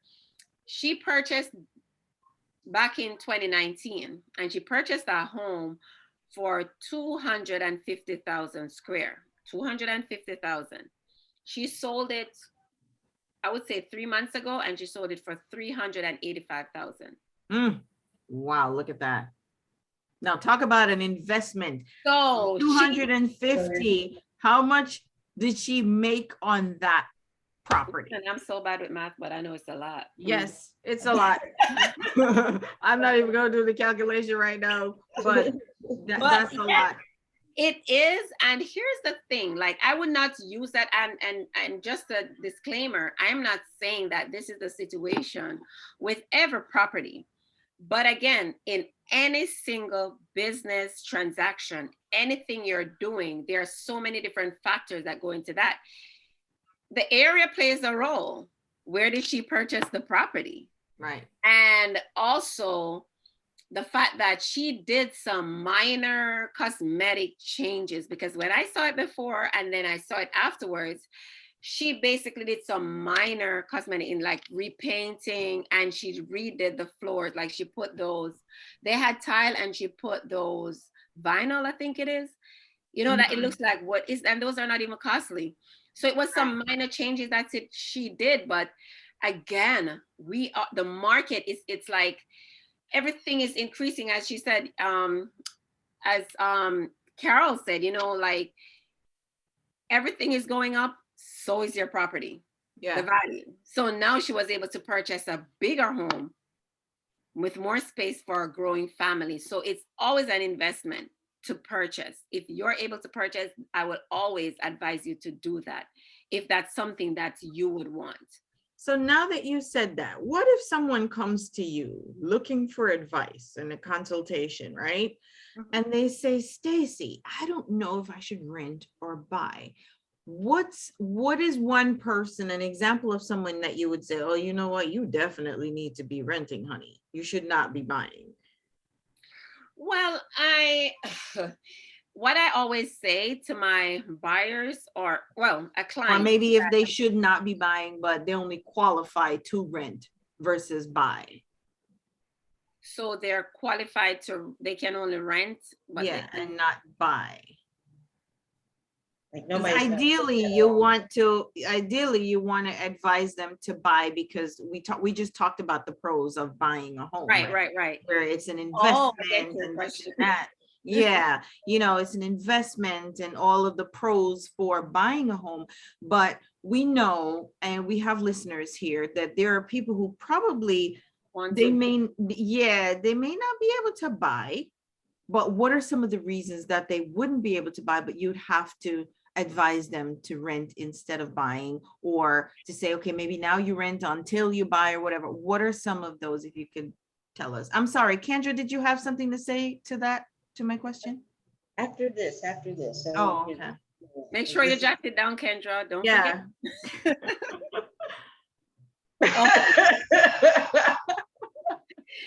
Right. So I've had some of those situations, and a renter, it's so funny, but to rent here in Florida, the credit score is requirement is higher than to buy. Okay, The really? Yes, because what I do, for us, we rent, we have access to properties that are owned by individuals. Most of these properties are within communities that have HOA. The HOA dictates who is qualified and who is not. Mm-hmm. In most cases, your credit score has to be a good 650 and up in order to rent. I've had properties where they ask for 700, and if it's not 700, you can't rent. Wow. Within that property, right? Within that community. Again, if it's like a single family home, the landlord determines what the credit score will be. And sometimes these HOAs too have income requirements. You have to make 40,000 or more per year in order to live within this community.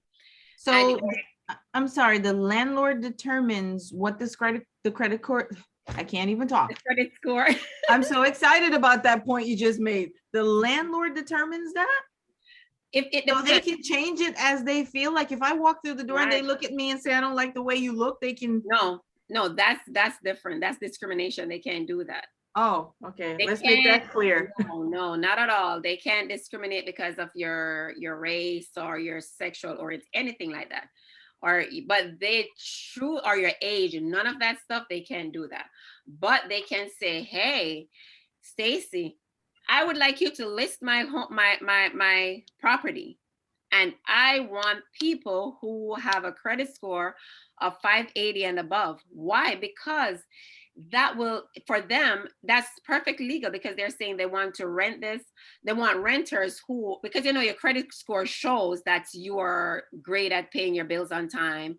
You have to do a background check. I have to see that you haven't had an eviction, see the number of late payments and all of that stuff. So it is within the landlord's right to make that determination. They can also say, hey, I'm renting my one bedroom for $1,400 for $1,000 per month, but anybody who's renting this property has to make three times that amount.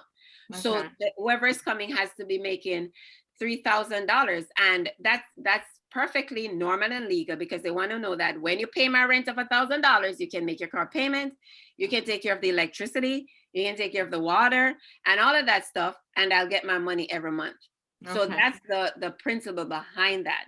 But that is determined upfront prior to when they okay, I so it's not when I walk through the door and they see me and they say, oh, that credit score needs to be 600. No, okay. Not at all. Not at all. These are the questions that I ask when someone said to me, Stacy, I want you to list my property. When we're signing that agreement, I want to know what it is that you're expecting.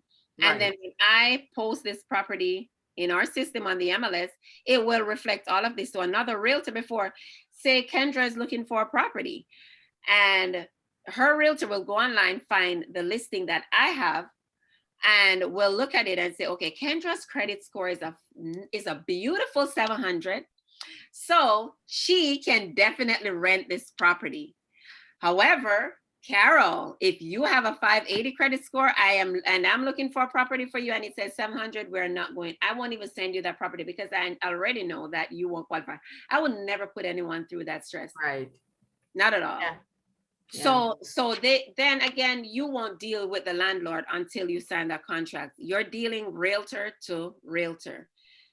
Listing, the person who listed the property, communicate to that landlord, and the realtor who is working with you as the renter, the tenant deals with them, and that's how we communicate.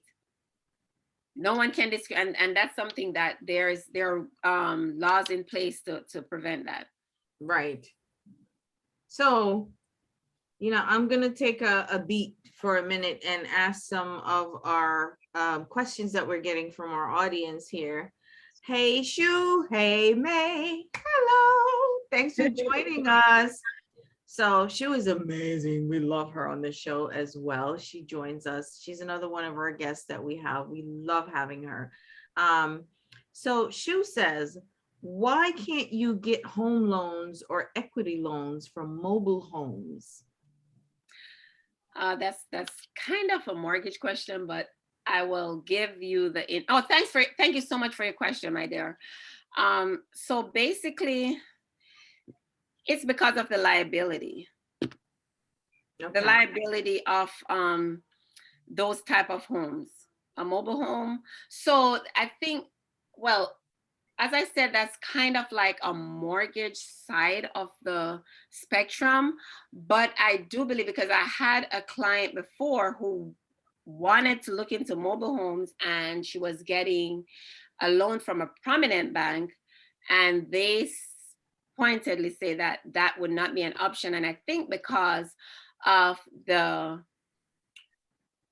liability one, and it doesn't increase in equity as, say, another, like a traditional structure. Right. So that's kind of what I know with that regard. Maybe there's more to it, but that's not something that I deal with on a day-to-day. They make the mortgage, like the lender, they make that decision, you know? So. Okay. Shu, I hope that answers your question a little bit. It may not be conclusive. I'm sorry, Shu.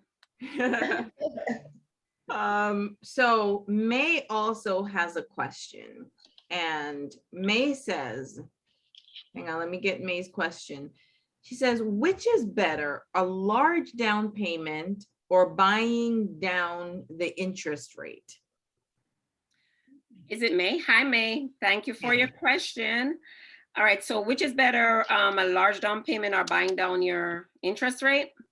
Yeah.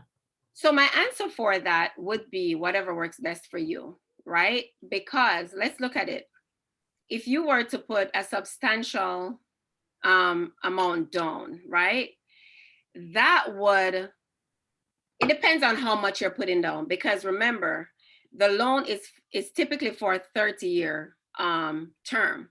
You're paying your loan over 30 years. If you were to put down an additional $20,000, divide that $20,000 over 30 years, maybe the difference in your monthly payment will be a little, like $40-something per month. It won't be that substantial, or maybe say $70. And I've seen that a lot. Buying down your interest rate would probably work better for you, because then your monthly would be lower, right? So again, it depends on what works best for you. I would always advise a buyer, though, to, if they're able to pay down at least 20%. Pay 20%, put 20% down payment. Why? Because that eliminates, if you're going, it eliminates the insurance that's on the loan, that loan attracts. So if you're able to do that, then that additional monthly cost that you would have, if you put down less than 20%, you won't have that. That's interesting. Right. So, and these are questions, May, and for all the other listeners, what I do when I am working with a buyer, I always refer them to talk to their lender. Why? Because, and I always say this, they have systems where they can say, okay, May is purchasing a home. She's purchasing a home for $300,000. If she puts this down and they put in the interest rate, and there are so many moving parts with purchasing a home, that, like, it is very important for you to speak to the expert in that field. And that's something we learn, like, never try to advise outside of your outside of your area of specialty. So you have to, they have the system where they plug everything in, and they can tell you, if you put 5% down, this is what your monthly will look like. And if you put 20% down, this is what your monthly will look like. And then you can make that decision. I've had buyers who want to put down 100,000, you know, they want to make that down payment. But again, there's so many factors to consider. When you put that 100,000 down, how does your bank account looks? What if you were to lose your job? Are Right. you know, and these are things that you have to consider. So it's literally on a case-by-case basis, what your financial health looks like and what you can afford, what works best for you. It's Right. purchasing a home is not a one size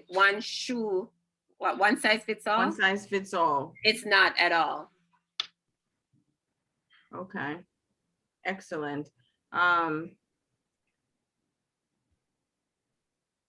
So I wanted to just go back to when Shu asked her question about the mobile home. She was saying that it's really sad, and it's true. It's really sad that that should be the case.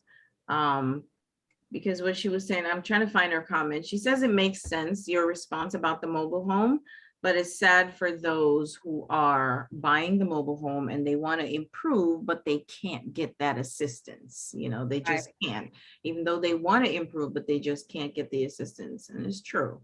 Mobile homes tend to be a little more affordable than other than traditional homes. So one, if like her credit and stuff, like if it's great, you know, she could get a private loan and purchase the like a mobile home.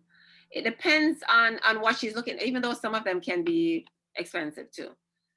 I've seen mobile home communities that, you know, it's like the whole setup, they have HOA fees, they have everything. It's like a whole community. So it depends. I mean, and I'm sure there are options. And is it May? May is the one who asked the question? For the mobile home, that was Shu. Sure. So sure. I'm going to get a specific response, because I have lenders that I work with. I have preferred lenders. I'm going to speak to some different people, and I'll reach out to Carol to give you like a concise answer on that, because I'm sure there are options.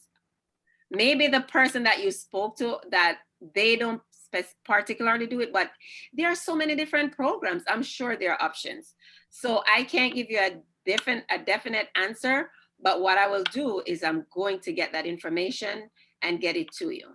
Okay? Excellent.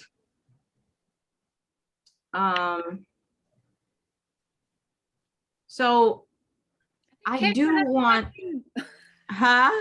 We forgot about Kendra? No. Yeah, the question. I didn't forget.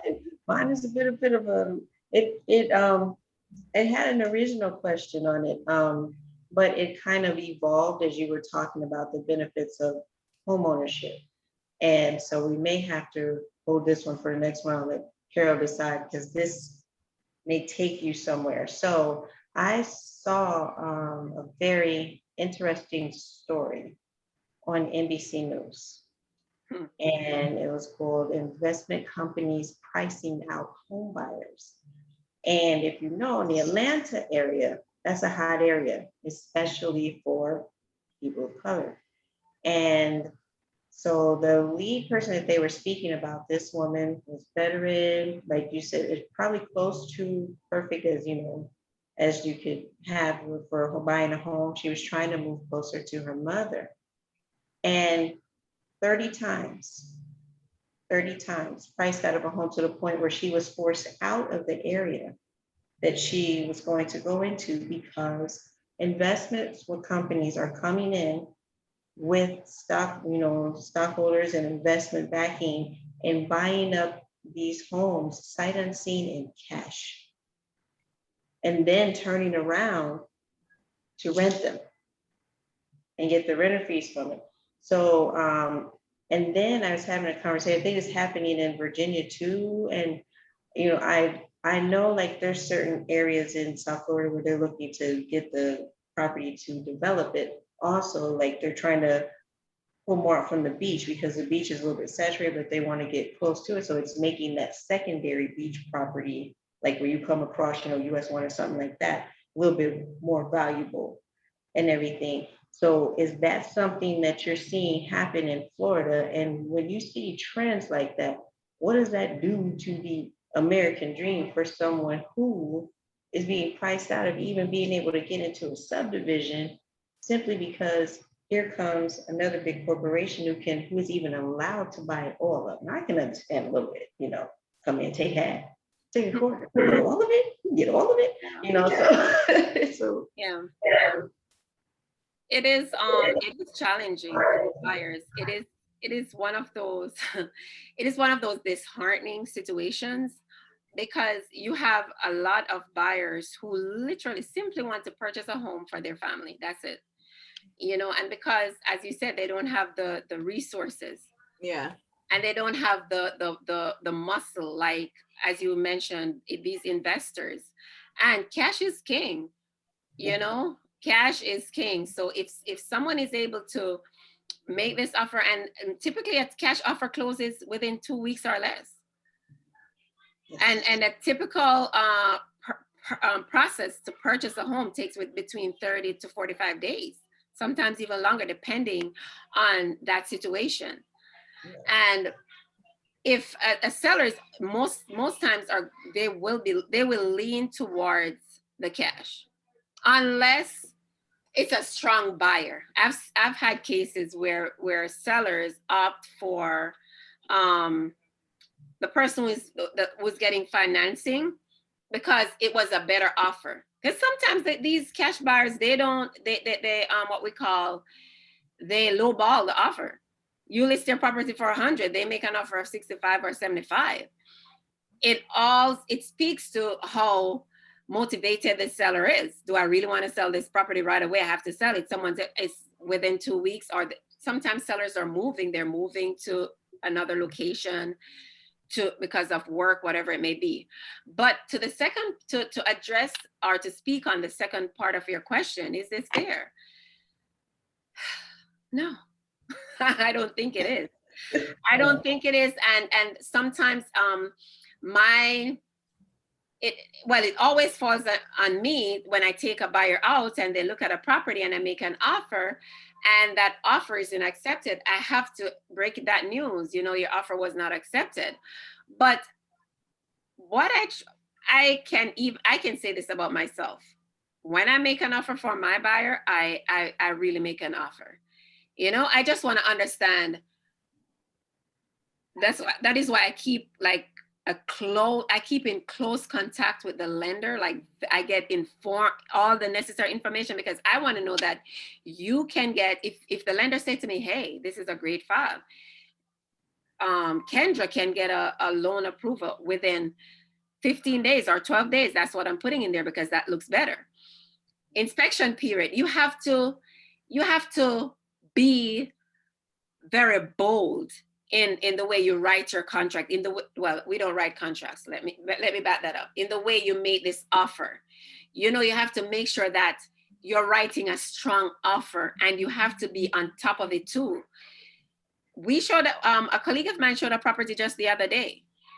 Mm-hmm. The realtor said to him, we got 70 offers, not 17, 70, because that's what I asked when he said, I said, did you mean 17? 70 within a couple of days of that property being on the market. That is what the buyer is going up against. So in order to get your offer accepted, you have to be working with a realtor who knows what they're doing. Yeah. Who is on top of the game, like calling, I just emailed you an offer from this, my email address is this, my name is this. Send a text message, follow up. And you have to make sure that your offer is attractive, Yeah. And you have to know. How do you know if your offer is attractive? But that's what you're saying. The realtor has to know this, right? No, you have to make sure that you write the best possible. It's not a one size fits all. And I have to say that all the time to people, like, you have, as a realtor, you have to determine how. I will not present your offer, Kendra, the same way I present Carol's, because both of you situation is different.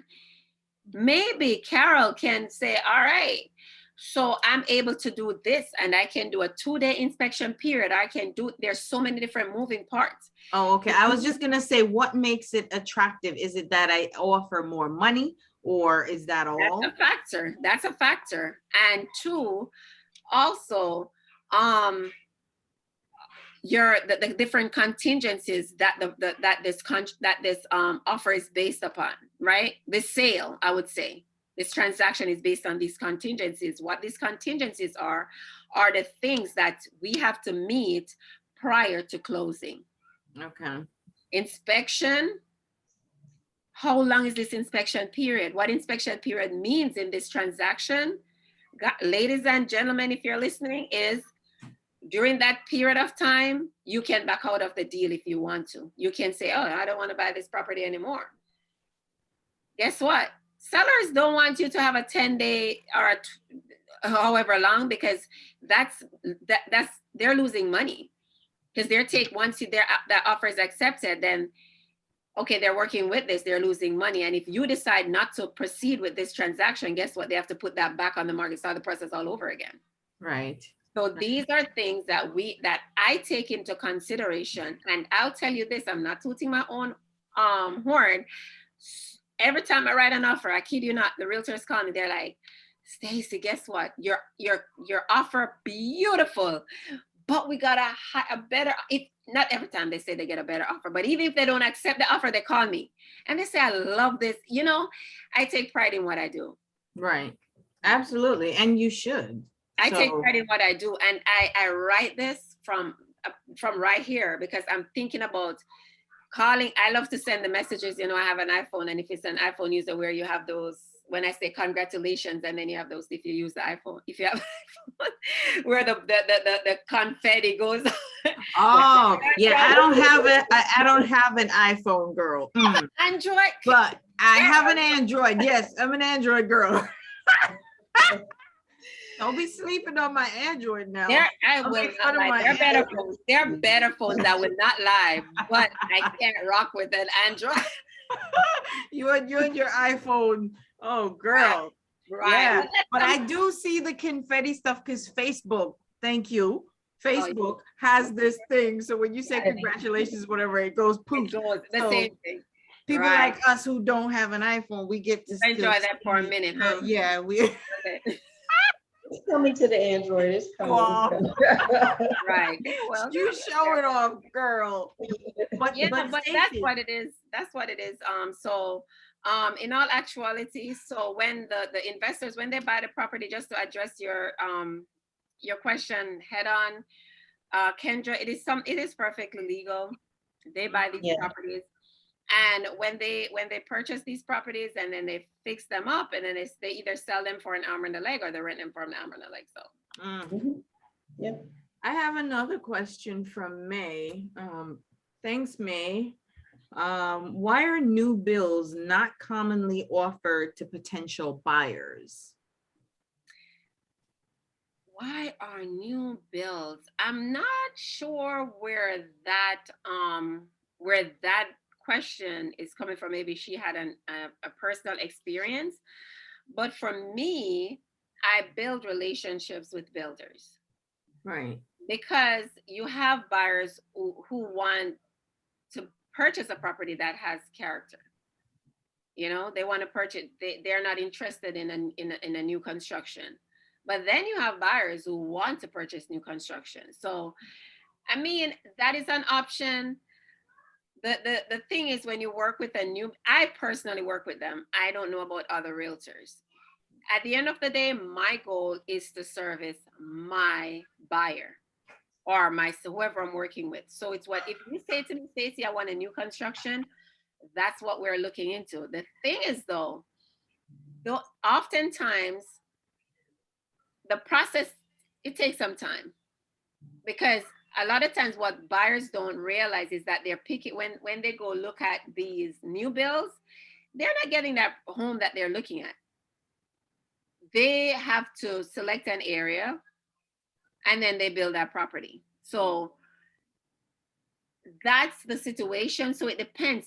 Are you ready? Are you looking to move right away, or do you have some time? Now move the process is even longer because the builders, they have no material.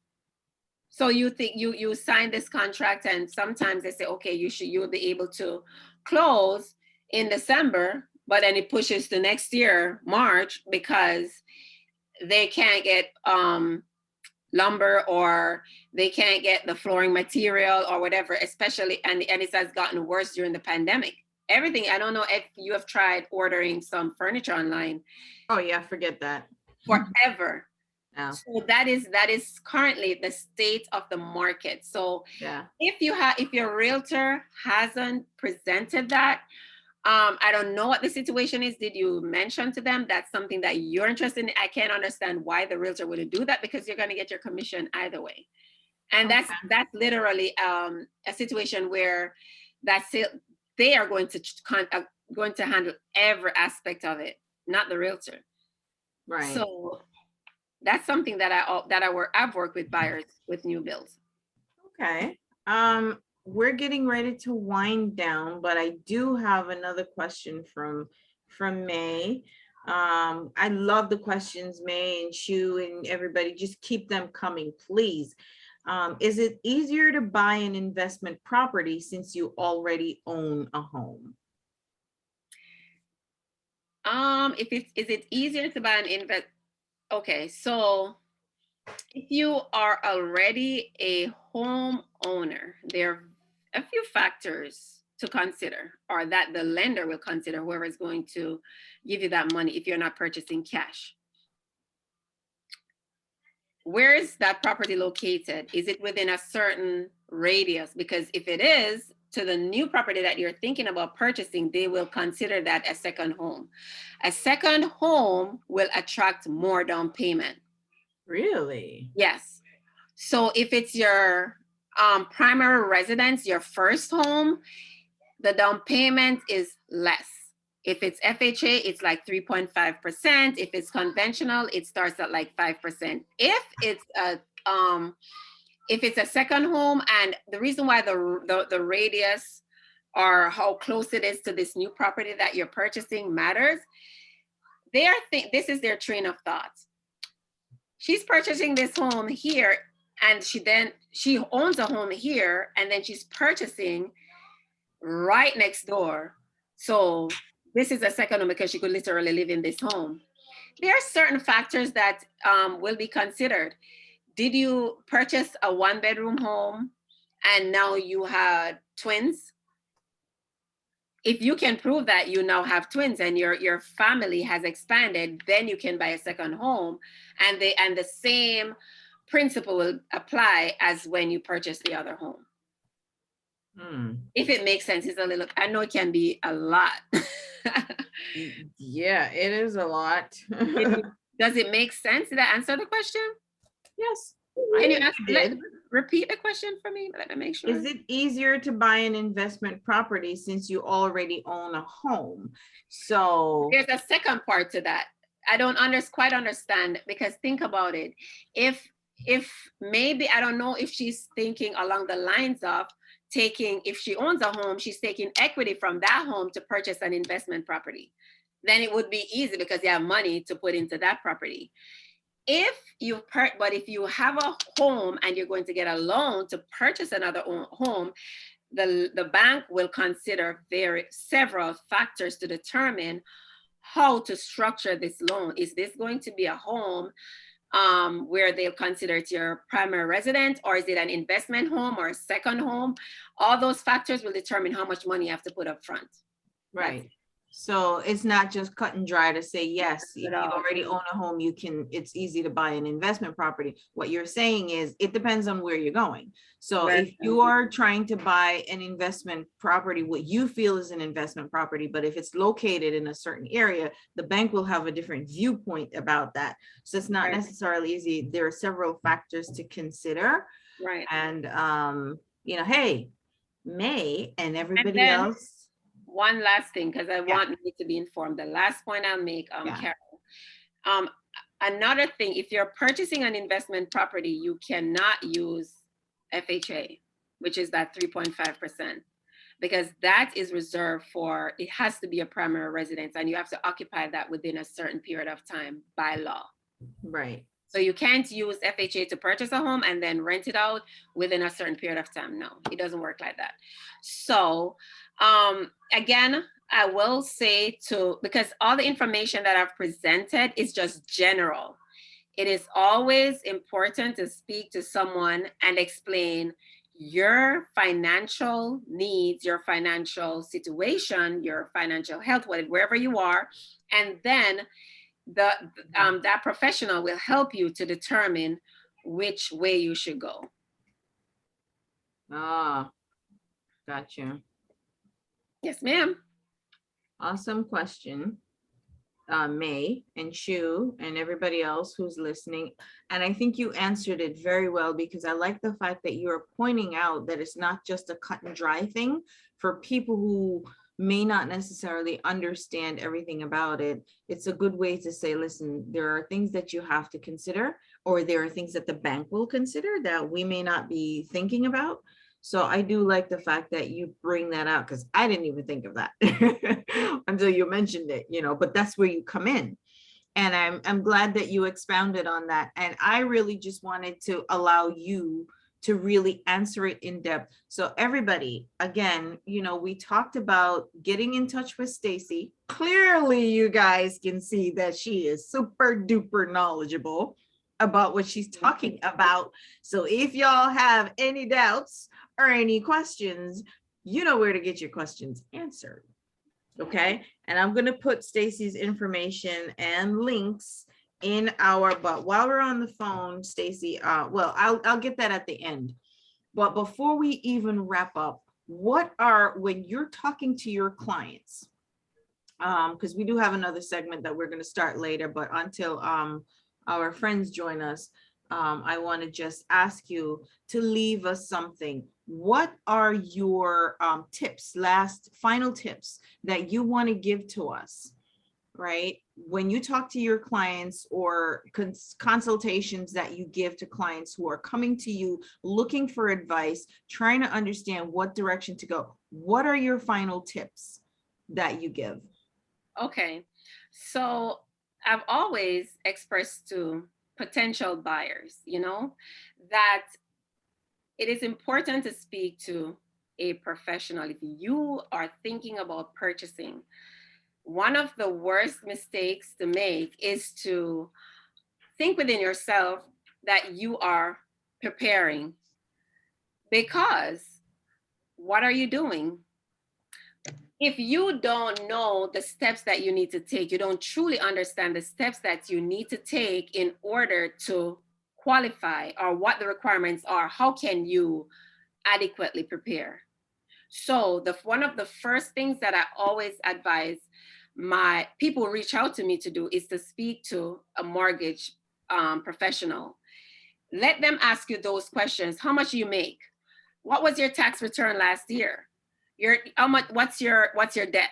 And they can look at the situation as a whole to determine where you are, and then give you the necessary steps. And what they really do is to say, hey, Carol, on this Macy's credit card, try to pay it down to $2,100.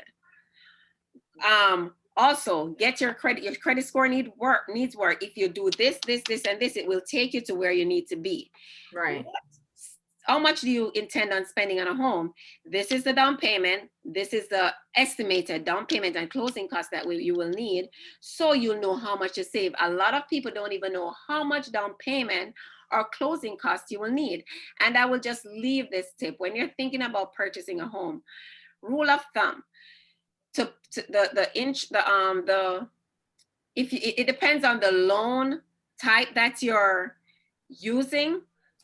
You always have to think about, for FHA, at a basic 3.5% of the purchase price. So if you're purchasing a home for 300,000, it's going to be 3.5% of that you'll be expected to have, in addition to a 4 to 4.5% for your closing cost. So the main thing that I will say to my potential buyers is to find out where you are currently, do a pre-qualification, and find out where you are and have that person give you tips on how you can get to where you need to be. Gotcha. Excellent. So I hope everyone got those tips today. Everyone, I hope you had your notebooks and your pens and paper and all that stuff, and you were taking down notes. I always have mine. I see that. I always have mine, and I take my little notes and my little jottings down because I have to go back to it. I don't always remember everything. And if this is not my field of expertise, then, when you're talking, that's what I'm writing down so that I can know, I can come back to you at a later time and say, okay, I understand a little bit about this. Tell me about this, So that's what we're here for, everybody. I want you to take some notes so that you know what type of questions you should be asking, or maybe you need to now. I hope this helped you to figure out, is renting for you or is buying for you? Right. We know what Stacy's going to say. We know what Stacy's going to tell you. Let's buy that house. No kidding. Of course. We know what Stacy's going to say. So, but she also is very professional and she's very considerate, and she will tell you she will advise you based on your specific situation. Correct. Always. Okay. So she's always going to look at your situation. Of course, buying the house is always better because there's equity and this and that. There are lots of pros. But take your time, think about it, give Stacy a call. Okay, I know I have questions. I might be calling you, Stacy, myself. Yeah. So tell us, Stacy, where are folks going to be able to find you? Well, what's your phone number first? Do you have a number they can call? Yes, that is 754-422-9672. 9672. Awesome. And your internet or IG and Facebook, I want people to not say, oh, I didn't know how to find her. I want them to be like, I want you to give out except your home phone number, of course. Give them all the digits. Everything. Okay. So my you have a website, email. That is under construction. Okay. And I will share my Instagram handle, and then as soon as that is all up and ready, it will be linked. So it is Stacy the Realtor. Very simple and to the point. I am the Realtor. Gotcha. That's you right. Want to connect with. You are the Realtor. I like it. Confidence is everything in this world, Stacy. Yes, I make sure I put myself in the position to be able to have that confidence, because in order to do that, you have to know what you're talking about. So, exactly. Yeah. And we know you know what you're talking about, my dear. So I'm just kidding with you, and I love chatting with you. What is your Facebook? Stacy Ann Drummond. So Facebook is Stacy Ann Drummond. Stacy ANN, everybody, not AND. Okay. Stacy Ann Drummond. That is so funny. We will type that. That's hilarious. It's so funny because everybody assumed that's my middle name, and I said no, I'm Jamaican. Everybody. Yes. A lot of people have the ands and the K and all those things attached to the first name. So it's a whole mouthful. But Well, it's it is your name, my dear. So it is what it is. People will get used to it. You get with it, okay? That right. is her name. Exactly. It is what it is. That's her name, and she's not changing it. So No. if you're an IG person, you're an Instagram, it's Stacy the Realtor. Yes. Okay. If you're on Facebook, some people, are diehard Facebookers or Instagrammers and all that. If you're on Facebook, it's Stacy Ann, which is STACYANN, Stacy Ann. There's no hyphen or anything. It's Stacy Ann Drummond, DRUMMOND. And you've got the phone number. We will put this up on our YouTube page. The information will be in there for you. So you have the phone number, you can call her. You can check her out on Instagram, on Facebook. And if you have questions, just reach out to Stacy. Okay. Yeah. All right. And I accept, I respond to text messages, phone calls. I return the calls always. And my email too is sdrummondrealestate@gmail.com. sdrummondrealestate@gmail.com. All right, everybody. Yes. So I wrote that down too. And I'll be hosting a home buyer seminar pretty soon. I'm just working with some professionals in the industry, mortgage brokers, title companies, all those people, credit repair specialists. I normally host like 2 to 3 per year. I had one, and it's going to be via,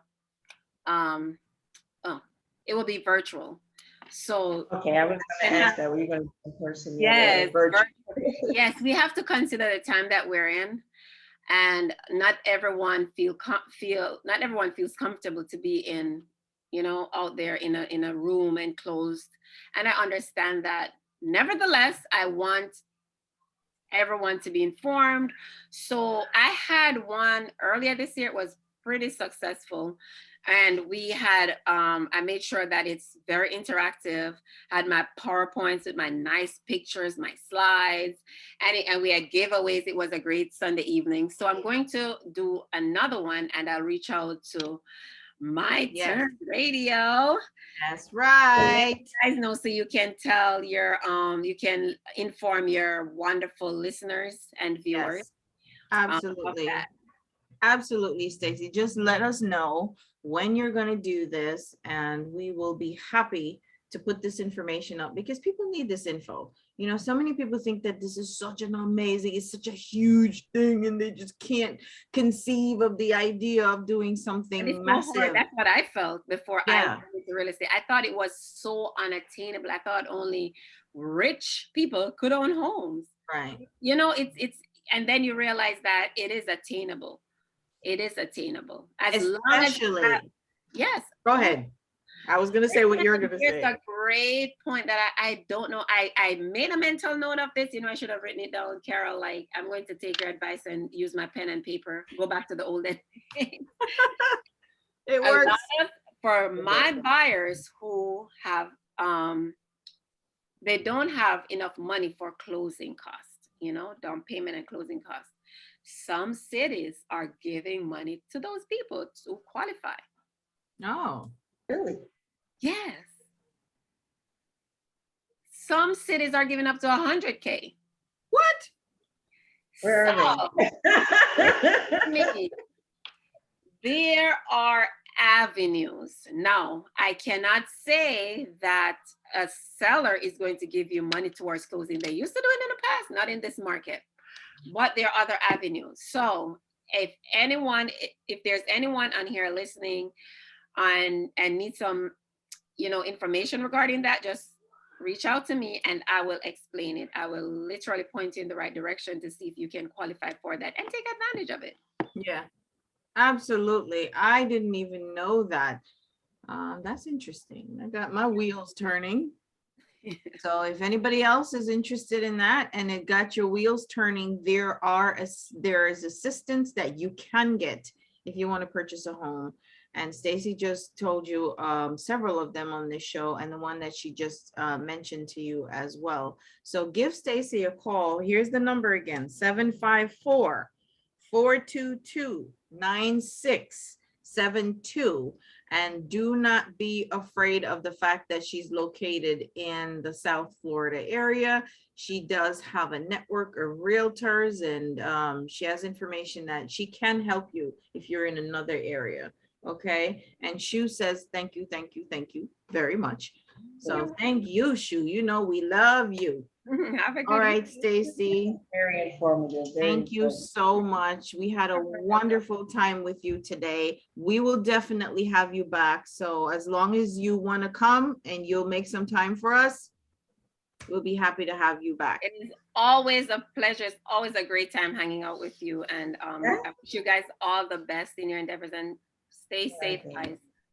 Thank you, my dear. Have a good evening. Well, Bye-bye. pleasure. You Definitely be in touch. too. Absolutely. Kendra, have a good night. Bye, my You dear. too. Bye. Well, well, well. So that was amazing. I loved know, all right? the information. I loved all the information. And now, how about we switch gears? So everybody stick with us, all right? You know how we do on this show. We keep rolling from thing to thing, segment to segment, because we have a lot to talk about and we have a lot to share on this program. So, you know, and this is what we love to do. You guys know this. So stay with us, and we have more treats for you in store. So listen, don't put away your pens, don't put away your notebooks. Okay, we have more amazing information for you, and send us more questions. You know how much I live for this stuff. I live for your questions.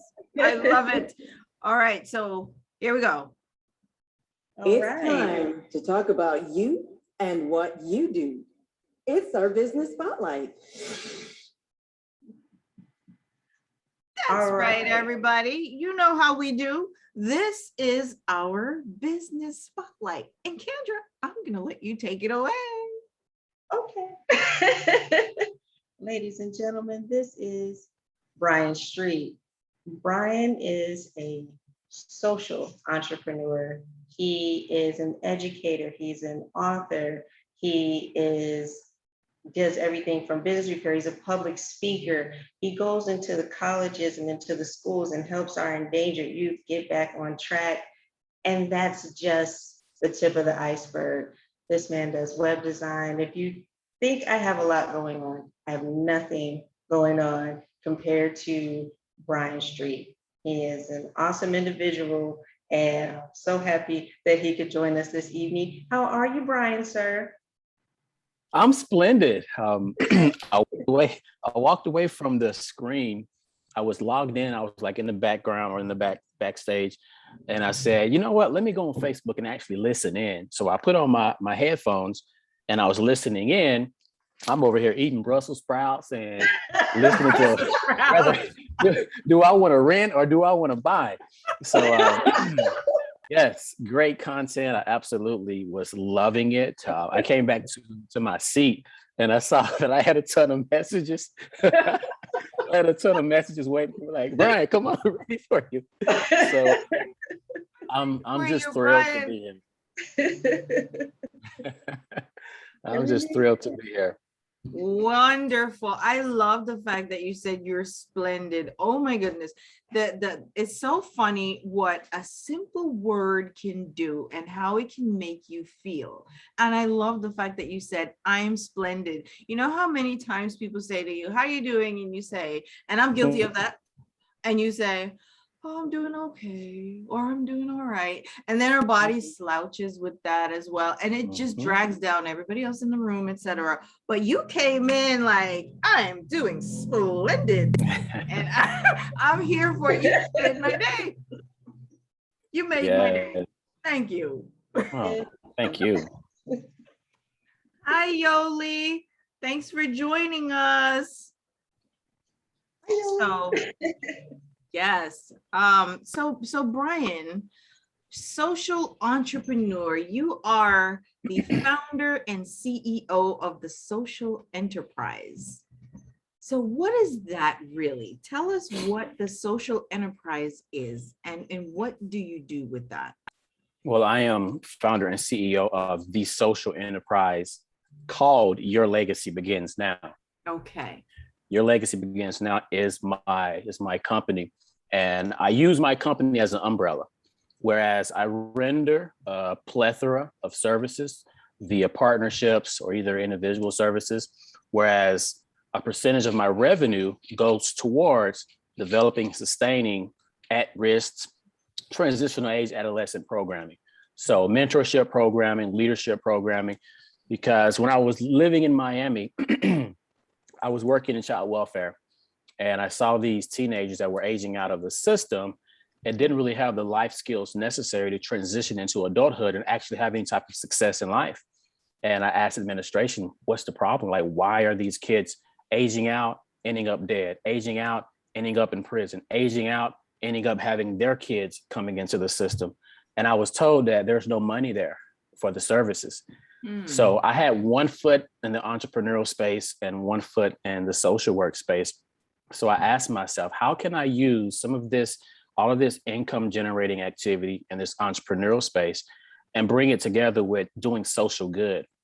So pretty much a social enterprise is ran by a social entrepreneur, which they design businesses or use business tactics to address a social issue. So that's my focus with all of my services, is going towards being able to develop programs for these youth that are falling through the cracks and system not really caring about it. Right. But Yes, are ma'am. you concentrated in a particular area, Brian, or what are the areas that people can find you or reach Well, out? everything that I do is centered around cognitive behavioral coaching. Okay. So whether you're someone that's potentially about to get kicked out of school for whatever reason, or you're a CEO that's about to face burnout because you don't know how to handle the situations that are going on in life, I help individuals change. Whereas most people see something in front of them, someone says something to them, something happens to them, and they evoke a certain emotion and they think it's because of what happened. Mhm. It's not because of what happened, it's because of how you perceive what happened. So I help people place their perceptions before the belief, understand that your thought, somewhere in your past, your thought told you that when this happens, you're supposed to feel like X.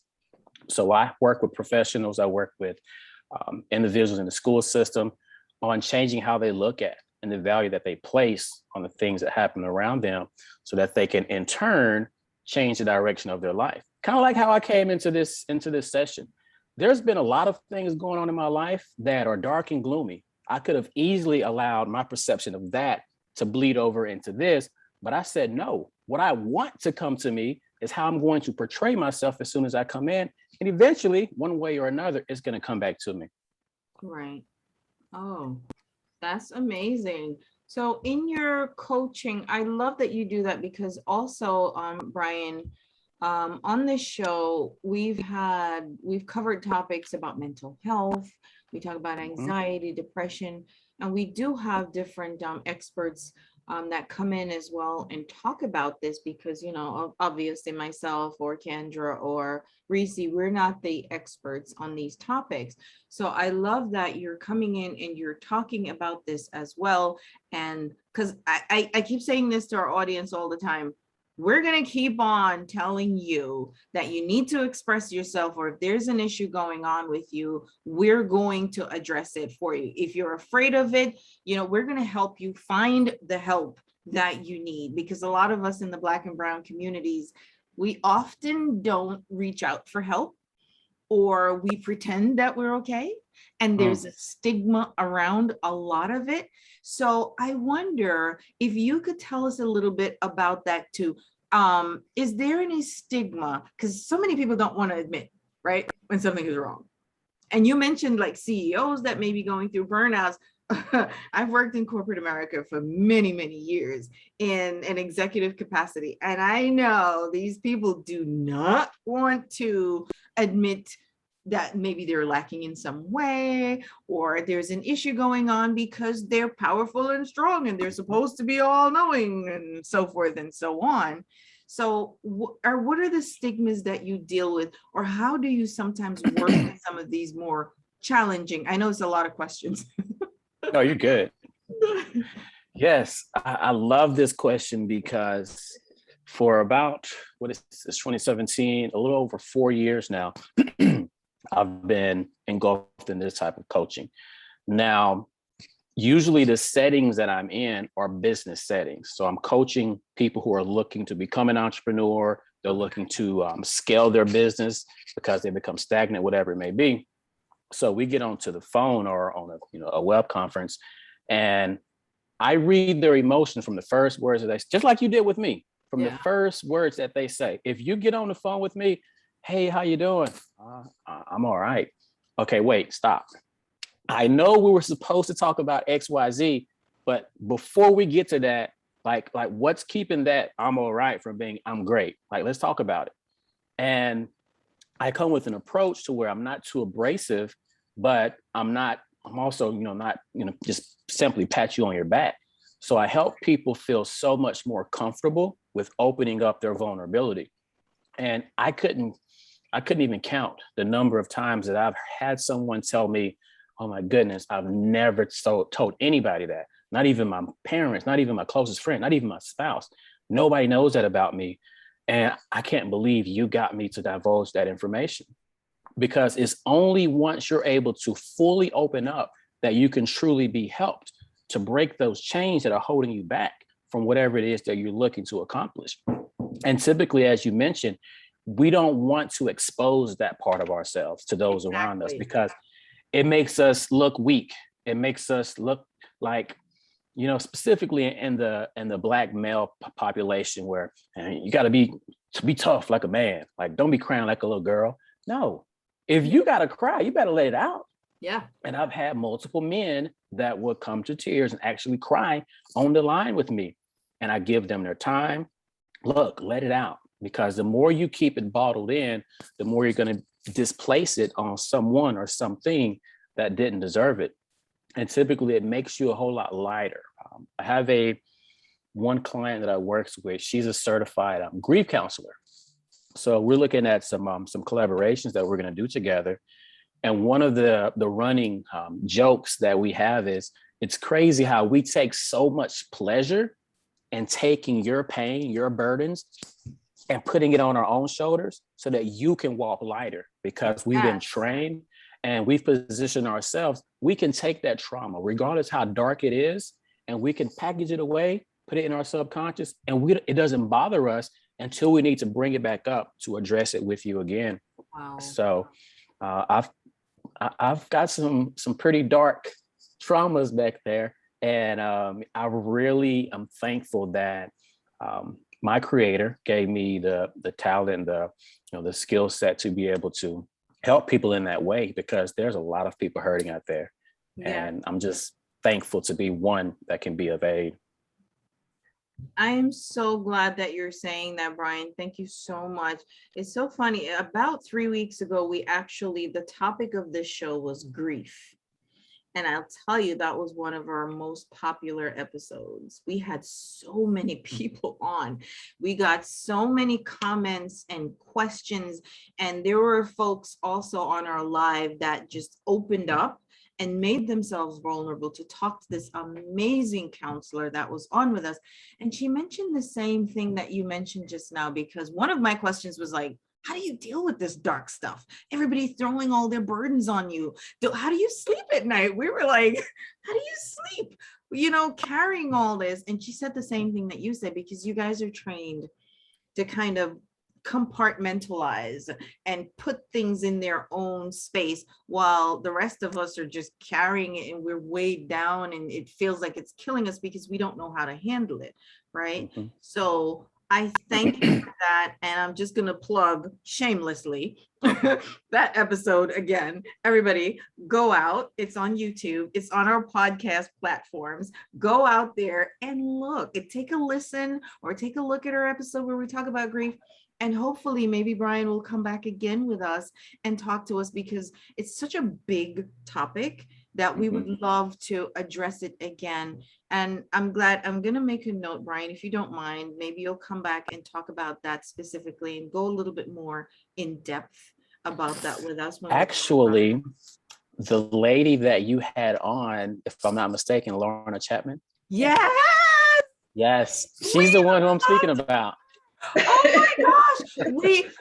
I mean, if I could reach into the computer and hug this lady, Yes. I would have hugged her.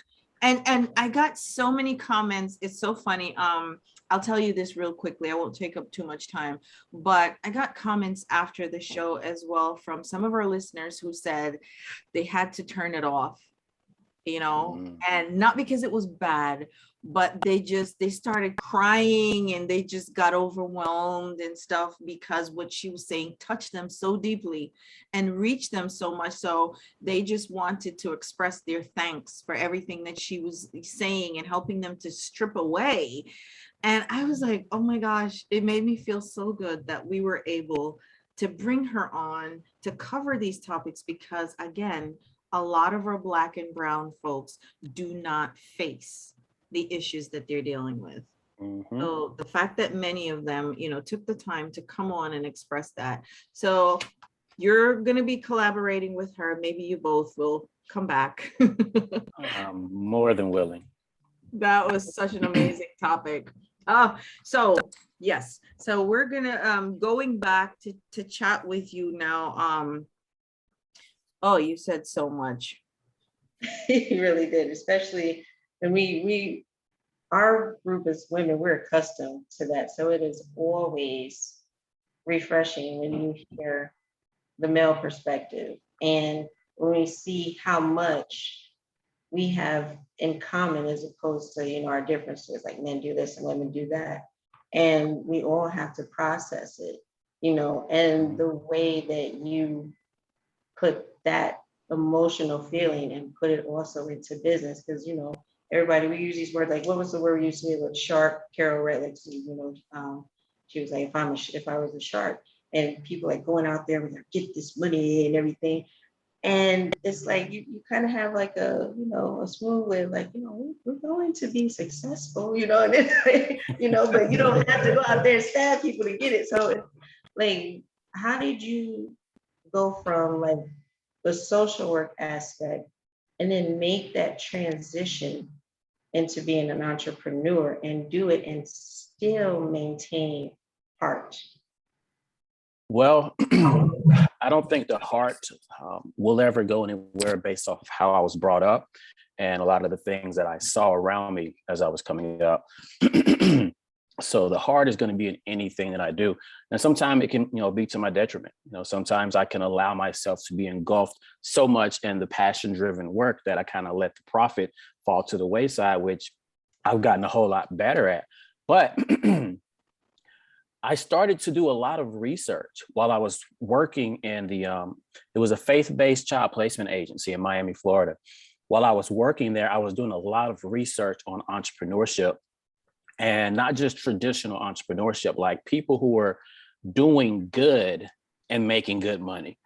And I started to learn more and more, like these social issues that we're dealing with, they wouldn't be so much of an issue if we were more financially intelligent, if we knew how at an earlier age how money works, if we knew how to actually leverage money and position ourselves with more opportunity before the world hits us in the face.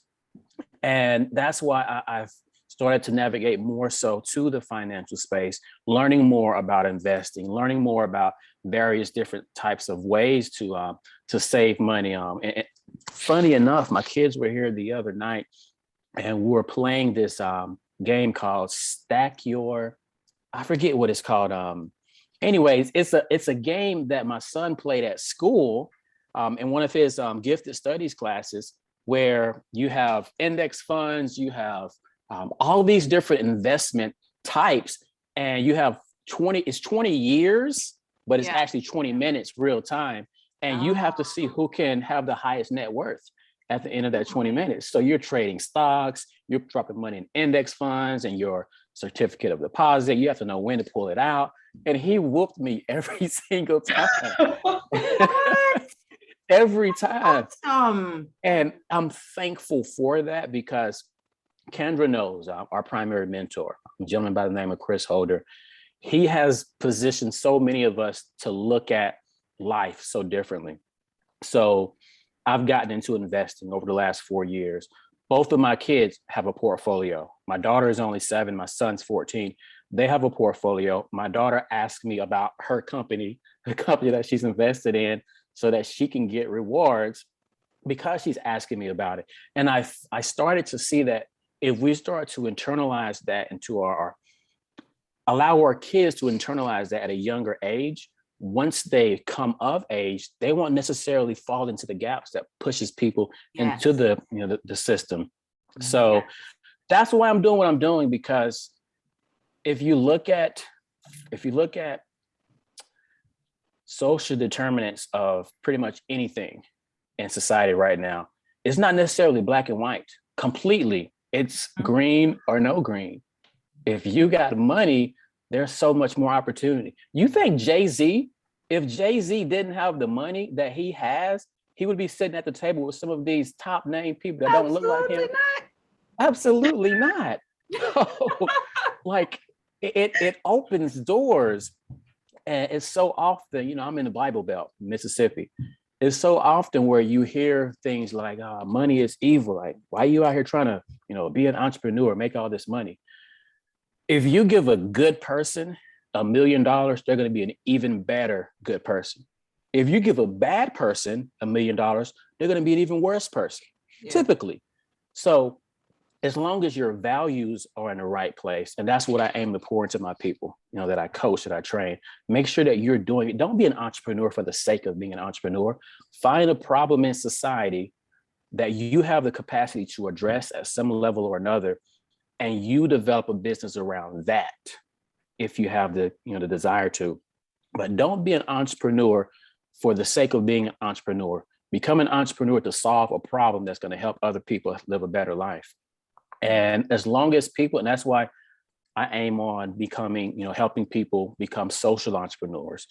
Now, so much of what we do in entrepreneurship, it helps combat social ills. But when you focus on that social ill, that's your priority, the profit is going to chase you. The money is going to chase you, because certain people are going to see the good that you're doing, and they're going to be like, well, I can't do that, or I don't want to do that. So I'm just going to throw money at them and then attach my name to it so it can seem like I'm doing the good. So that's a way to look at it. And it can really be powerful if you develop the right partnerships in doing so. Yeah, I love that you said that. That's so important. I'm going to make a note of that as well, because a lot of people are like that. As human beings, we do that, right? You want to attach yourself, even if you can't be the one to do it, you want to attach yourself to somebody else who's doing it. Mm-hmm. So you can say, oh yeah, guess what I'm doing? I'm doing this. Exactly. So I love that concept. Now, in terms of entrepreneurs, I was thinking while you were talking that it is so hard really to become an entrepreneur. And listen, I am not saying it's impossible, because it absolutely is not. Okay. And if this is a dream of yours, go after it. But on this program, I like to tell everybody, be realistic, right? Mm-hmm. It's not going to be easy. It's going to kick your butt. But that's where you have to know, if it's something that you want to do, go get it. Go for it. But it's very hard. It's a lonesome road, being an entrepreneur, and you've got to have that drive. You've got to align yourself with the right people, right? Who can help you along the way in terms of networking, in terms of what you're doing as well, by coaching. So what are some of the major burdens that entrepreneurs come to? I know what some of mine are as an entrepreneur. Woo! it kicks my butt. Let me tell you. Oh my goodness. And Kendra has heard a lot of my stories, and I'm like, and she's pulling me up off the floor and stuff too. And I'm like, I don't know if I can do it, Kendra. So what are some of the major concerns that you hear from entrepreneurs? And I don't know if it has to do with what industry they're in or whatever. Maybe you can tell us that. Well, as it pertains to the industry that they're in, there's certain variables that are in place that can help you depending on what industry you're in.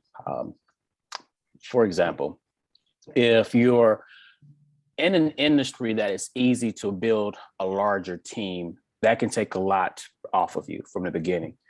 But that's typically that's like the defining factor which so many entrepreneurs fail when they're trying to grow something of significance, is they're wearing all these hats.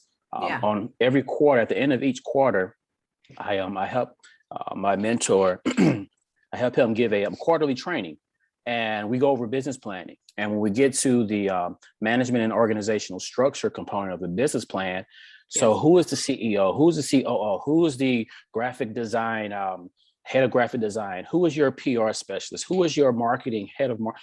If you're wearing all of those hats, that can burn you out so quickly, or you don't wear the hats and your business doesn't grow. And eventually you say, well, this doesn't work. No, it works, but you're not working it the way it's supposed to work.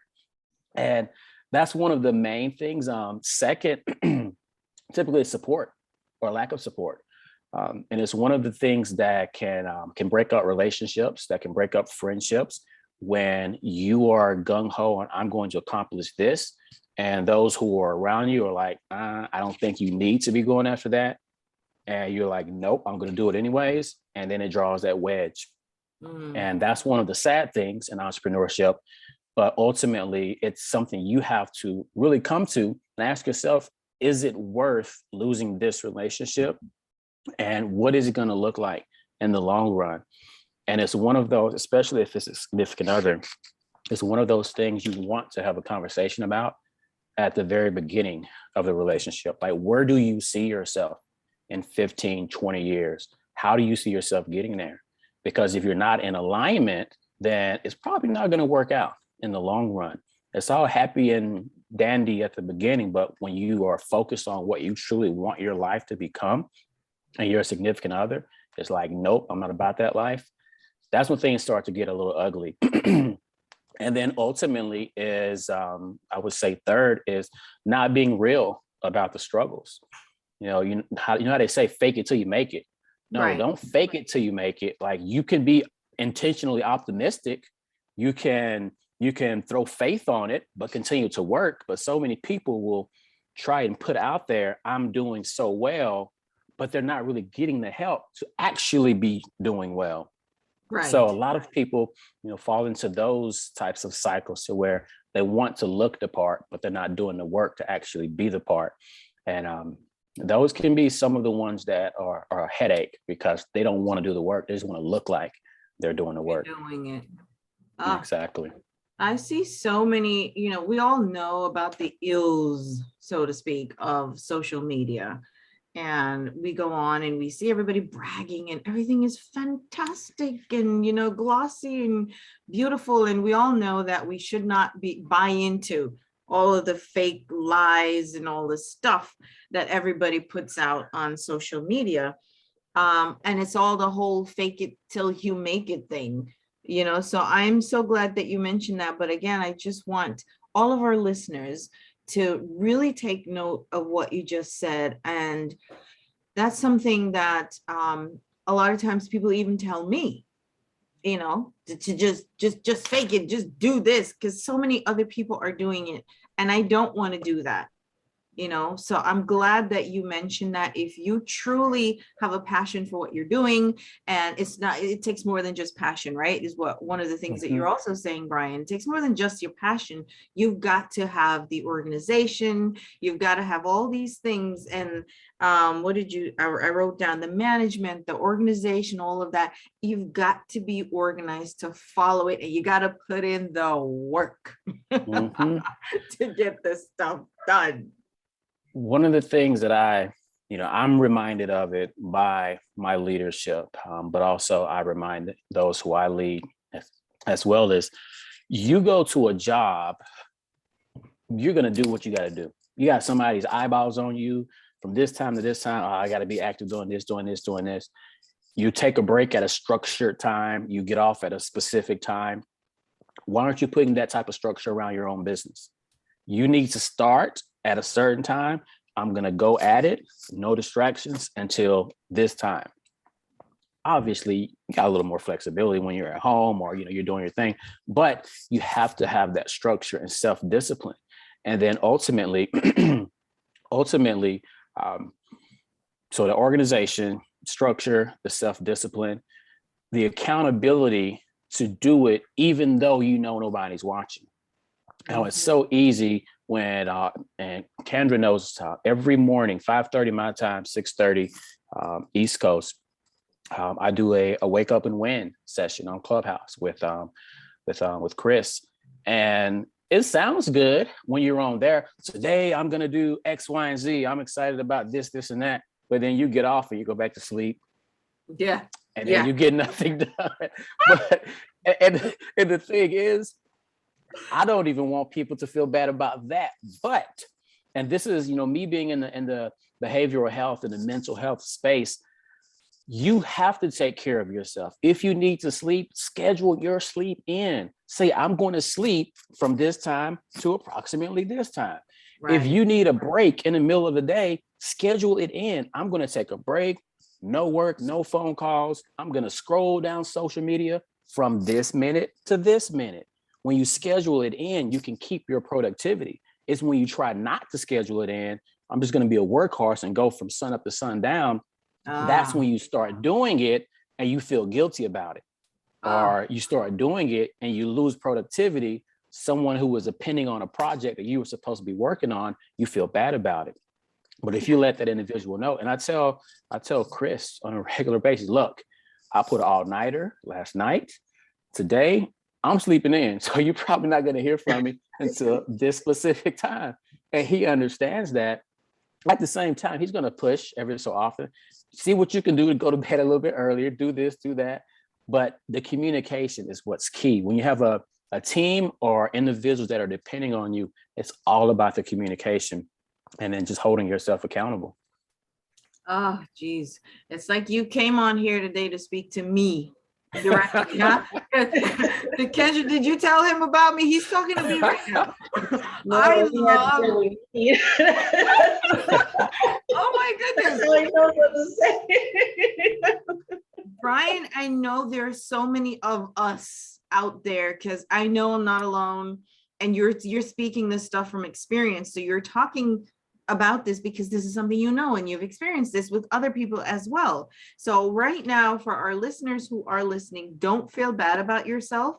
What he is saying, he's giving you some solutions, right, to what you can do, how to address this. I know for me, a lot of times, Brian, what you just mentioned is I will toss and turn and lose sleep sometimes too, because I feel guilty that I didn't do all the things that I should have done. And then now it's compounded, right? Because I wasted so much time doing a whole bunch of nonsense that I shouldn't have done. Rather, I should have scheduled my sleep, so I can feel good about myself and know that, you know what? This was my sleep time. Why do I have to feel guilty? Because then when I want to sleep, now I can't sleep because I'm guilty. I don't sleep. And then it makes that's everything real. Worse. And that encompasses why I named my company what I named it. Your legacy begins now. What happened to you up until tonight, how you ran your life, your business, whatever, that's just a memory. That's only a memory now. You can start right now to Right. put the right things into your mind and surround yourself with the right people and take the right actions and start to live your life of purpose, because your legacy begins now. And that's one thing I love pouring into the youth. It's so often for them to see their parents, their aunts, uncles, those that came before them, and automatically assume that's what my life is going to look like. No, if you choose, there's a book around here somewhere. It's called The Choice Theory by, I forget the author's name, but it pretty much says that your life is encompassed of micro choices. Like you make choices on a day-to-day, minute-to-minute, second-to-second basis. And eventually those little choices that you make become what your future is. So regardless of what choice you made yesterday, you can make a complete different choice today. And then your life tomorrow can look so much different simply because you changed and you made a different choice today. Excellent. Excellent. You know, so many of us always think that, you know, where I am today, this is it. I can't make any changes. This is my life. And what you just said, everybody, I hope that you are listening. You can make a different change. So what? You did something else before. Now you can make a different decision. You know, change it. If there's something that you want to move towards, go ahead and do that. Brian, you mentioned it, but I saw something on your website and I really love it. So I just wanted to point it out. It says, it doesn't matter where you came from. You can start today to live your life of purpose, right? That's a message you have on your website. And then you talked about some of the ways that you can do that. I imagine that underneath it in fine print is some of the ways that you can do what I just said. Start today to live your life of purpose. Da, da, da. One, pick the right mentors, self-educate, and lean forward. So if you can touch on some of those for me to let our listeners know, expound on it a little bit to let them know what you're talking about when you say that. You can start today to live your life of purpose. Yes, well, just to sort of reiterate, I came from South Mississippi, born and raised. I grew up in a mobile home where the bathroom toilet was falling through the floor. And I can remember like it was yesterday, I had this tube. It was like one of the little miniature shower curtain things where you have to like twist it to keep it tight. I put it between the side of the toilet bowl and the cabinet, and it stayed there for years. That's where I grew up. That's what was normal for me. Fast forward, finished high school, went to the University of Southern Miss, upgraded my lifestyle a little bit. I had to leave home. Most people that didn't leave home got caught up in drugs. Some of them are dead now. A lot of them are just doing and talking about the exact same thing that they were talking about in 2004 when we graduated high school. After that, I met a very cultured woman, became my wife. She was from South America. She helped me expound my expand my horizons. So I studied abroad in Costa Rica, spent a little while living there, got a degree in Spanish, so bilingual. So that helped open me up to more markets, some more individuals. And eventually I got to where I could surround myself by wealthy people and the Black community, by successful individuals and the Hispanic community, by successful individuals and the white community. Like all these different communities, I had some types of connections that put me in the space of success. Now, to kind of go into purpose is so many of us, and we look at social media, and it's so often that we emulate something or someone that we see. Yeah. We're not being ourselves. We are going after, I want to receive that type of attention, so I'm going to act like that. I want to make that type of money, so I'm going to do that exact type of business. Right. That's not you. That's not you. You have to find what is your purpose. What do you do best with the least amount of effort? Right. Everyone else around you thinks that is amazing. And you're like, I mean, it's simple. That is going to help you define what your purpose is, what you should be focusing on. That's your gift that you are meant to use to give away to the world. Now, to discover that, a lot of times you have to find the right mentor first and foremost. And I need to add an S to that, find the right mentors, because I believe that all of us should have multiple mentors. Whereas I have a couple of academic mentors, I have some business mentors, and I just have some man mentors. And you want to find the right mentors who are not trying to say, look, I became successful by doing this, you come and do this with me. But no, what do you like to do? What are you good at? Who can vouch for you? Let me talk to them. Let me see your work. Let me see your credentials, and then help you be that absolute best version of yourself. Now, born and raised here in South Mississippi, a lot of racism, a whole lot of racism. I got into college. I had some hurdles. I got kicked out of college, 2007. Went into college, 3.89 GPA. I was like one of the smartest guys coming out of Wow. high school. That's awesome. 3.89. Like, and thanks to mom and daddy. But I was very proud because I knew I worked for it. So I was in the top 10% of my graduating class, top 20, as far as numerically. And I was the smart guy. It was kind of like the jock, the nerdy jock, because I was a starter on the football team. So everybody knew me for sports, but all the teachers loved me because I was a good student as well. So get into college, I was no longer a student athlete. I was only a student. And from the time I was 4 years old, I had never been only a student. So I didn't know what that meant. I didn't know how to live the life of being just a student. So I spent more time in the rec center than I did actually studying. And that GPA dropped all the way to a 1.76. And they gave me opportunity after opportunity, 1.76. They gave me opportunity after opportunity to pull it back up. And after like 4 semesters on academic probation, we're sorry, Brian, but you got to go. So they gave me the boot. So yes, I'm a college flunky. I got kicked out of college in 2007. But that's what happened, past tense, to me. That's who I was, past tense. I came back 3 years later, was on the dean's list and president's list every single semester. Graduated, not only graduated, but graduated with multiple bachelor degrees, one in psychology, one in Spanish. Just to fast forward, ultimately moved to Miami after I got my bachelor's, became more professional, more of a leader, more confident, came back to Mississippi to work on my master's degree. And that's when I got my first true mentor. 2 mentors, a white man and a white woman. Now, there were so many people in our department that had this race conflict or complex, like, nope, I don't need their help. I'm going to go over to this professor over here because she looked like me. I don't need their help. And this white man was the one that pulled me from Miami. Look, come, go to school here. We'll pay your full ride. Just do a little research for us. And he pulled me into project after project that got me on the news, that got me in publications, that got me my first actual publication, that got me my first business created, that got me my first nonprofit organization created. And he really helped me become, in the local area, who I became as a professional. And then eventually I found the Chris Holders of the world.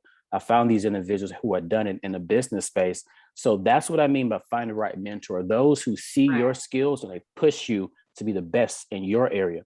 Now, self-educate. When you go to school, you're told what to study. Read this book, read that book, read it and talk to this professor about it, take this test on it. You are forced to do it the way that they want you to do it. Self-education, you study whatever the heck you want to study from whoever the heck you want to study it from, and you apply it to life, however the heck you want to apply it to life. And when you can find out what you are truly passionate about, and you read that, you watch those interviews, you listen to those audios, you're going to become a different level version of yourself. And once you got the mentor, you've self-educated in the space that you truly want to use to change the world, you lean forward, you make yourself visible. And one thing that first mentor, he would say to me from the time my second year, because I had so many different milestones that I hit, so many different accomplishments and recognitions, he said, Brian, you know, one thing that I've seen about you And I believe it's why you continue to excel, is because you lean forward. When nobody else wants to take advantage of that opportunity, you lean forward. You're the one to volunteer. You're the one that is actually willing to do the grunt work when nobody else wants to do it. And eventually that opens up the opportunity that you actually desire. So I'll give you a quick story on that before we transition away. I was a graduate assistant. I had these specifically 2 other young women that were graduate assistants with me. And every single time that we knew a professor was going to bring a project to us, they would dip off. Nope, I don't want to do that. Like, she ain't going to ask me. I don't want to do that. And I would just stay there. And if they came in, hey, I need someone to help me. What you need? I got you. And I would do it. And I'll mention a formula that I recommend everyone to follow, especially in the entrepreneurial space. But I would always volunteer, and then I would do my best at it. So what started to happen was massive opportunities would come up that would get me out of the school building, that would get me out visiting places, out on the road. I was the one that was chosen for those nice opportunities because I leaned forward when nobody else wanted to. Yes. So here I am traveling around the state, speaking at schools, having lunch provided, dinner provided, like no money out of my pocket. And then I started hearing those same graduate assistants saying, why does he get to go and do this? Why does he get to go and do that? I leaned forward. So make yourself visible. Let it be known that you're willing to do what it takes. And you're not going to hide and try and wait for someone else to do it. And that formula, which kind of ties into that, it's by a gentleman by the name of Napoleon Hill, Dr. Napoleon Hill. You probably heard of him, the book Think and Grow Rich. There's a formula that he came up with called the QQMA formula. And what that means, with the QQMA formula, he says you can pretty much write your price tag to any job, any career you want. And it's by rendering a high quantity of services. So you're out there, you're doing so much more than almost anybody else around you. Now render those services with high quality. So you're doing a lot and you're not dropping the ball. All of it is quality work. And then you do all of that work at high quality with a positive mental attitude. So don't go in complaining about, I'm making good money. I'm doing a whole bunch of work. I'm helping a whole bunch of people, but I can't stand this junk. Like, I'm tired of it. No, have a positive mental attitude, because there's always, always, always, always, I don't care where you work. I don't care if you think you're in there by yourself. There's probably a camera somewhere. There's always somebody watching. There's always someone watching, and you never know when that person who's watching is the exact person that's going to help change your life. So you got to practice QQMA. And that's what I would say about that. So find the right mentors, self-educate, lean forward, and practice QQMA. I actually wrote that down, Brian. Thank you for that.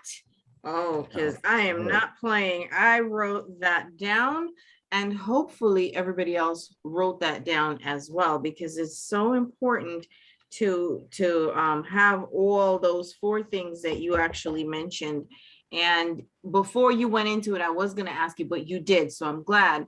I'm just reiterating for some of our audience here who may be listening right now to us, who I know are listening, lean forward, what that meant. And Brian went into it beautifully. Lean forward, meaning take on that extra responsibility if you have to.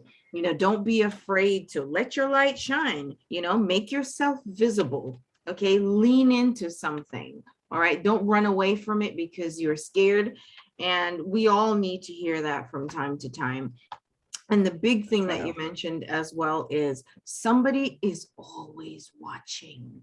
That is a great reminder, because a lot of times, a lot of people, when we're on social media and stuff, sometimes you may not get many comments, you may not get a whole lot of likes or whatever, but it doesn't mean that somebody is not watching. It doesn't mean that the right people, and they're waiting for the right time to make a move, to say something or to whatever, but somebody is watching. So always remember that and take heart with that. Brian, I want you to please come back another time and chat with us. And this time, not in our, I'm so thankful that you came on our business spotlight today. Oh my goodness, you're so positive. It's infectious. I love it. Thank you. And I mean that from My the bottom of my pleasure. heart. And I think so many of us, because that's what we're about on this program as well. If you haven't seen that by now, I get excited about this stuff. But I would love for you to come back in our topic of the day, where we just have you come and you talk a little bit more about, because I would love to dig in a little bit more. We also talk about generational wealth, and we talk about mentorship. We have all those topics that we've covered on the show as well. But I would love for you to give a little bit more, because we didn't really get a chance to sink our teeth into that too much, about the youth education and what you do there. So if you could come back another time and talk to us about that, because I have a kid as well, and I know she just turned 13, but in school they are teaching some of that, where they teach the financial lessons, and I've watched her go through, and I was helping her with investments and this and that. What does it mean? She's like, Mommy, what does that mean? So, and I help her go through this, but it is so important for other children who may not be aware of it, or other parents who may not be able to help their children because they themselves don't know about all that information. So, and we do have a lot of those parents who listen to us on this show. They're beautiful souls. If I could ask you to come back and maybe dig in a little bit more for those listeners who want to, and I can give them a chance to prepare their questions, to ask you, and to learn a little bit more about that for themselves and their families, and then how they can reach you for more coaching, etc. But I would like to give that spotlight to you on another time, if you don't mind, if you're up for No that. problem. Okay. Completely. I'm loving this aura. I'm loving this energy that we have here. Yes, thank you so much. We love to do this on this show. We live for this, and we live for bringing positive stuff to everybody. It doesn't matter whether you're Black, you're brown, you're purple. I always say the same thing. It doesn't matter. However, some of our harder hit, our most affected communities are the Black and brown communities. So we do like to kind of pull them out of their shell a little bit to say, listen, pay attention to this, because we do know that in the Black and brown communities, a lot of us always think that, oh, something is impossible. I can't do this. I'm never going to do this. I don't have any special skills. And you talked about that, Brian. You said everybody is unique. You have a gift, and your gift is your gift. You just need to expound on it, and you need to push forward. You need to lean into it, right? But if there's something you want to do, go for it. And there are people like Brian who can help. That's what I do.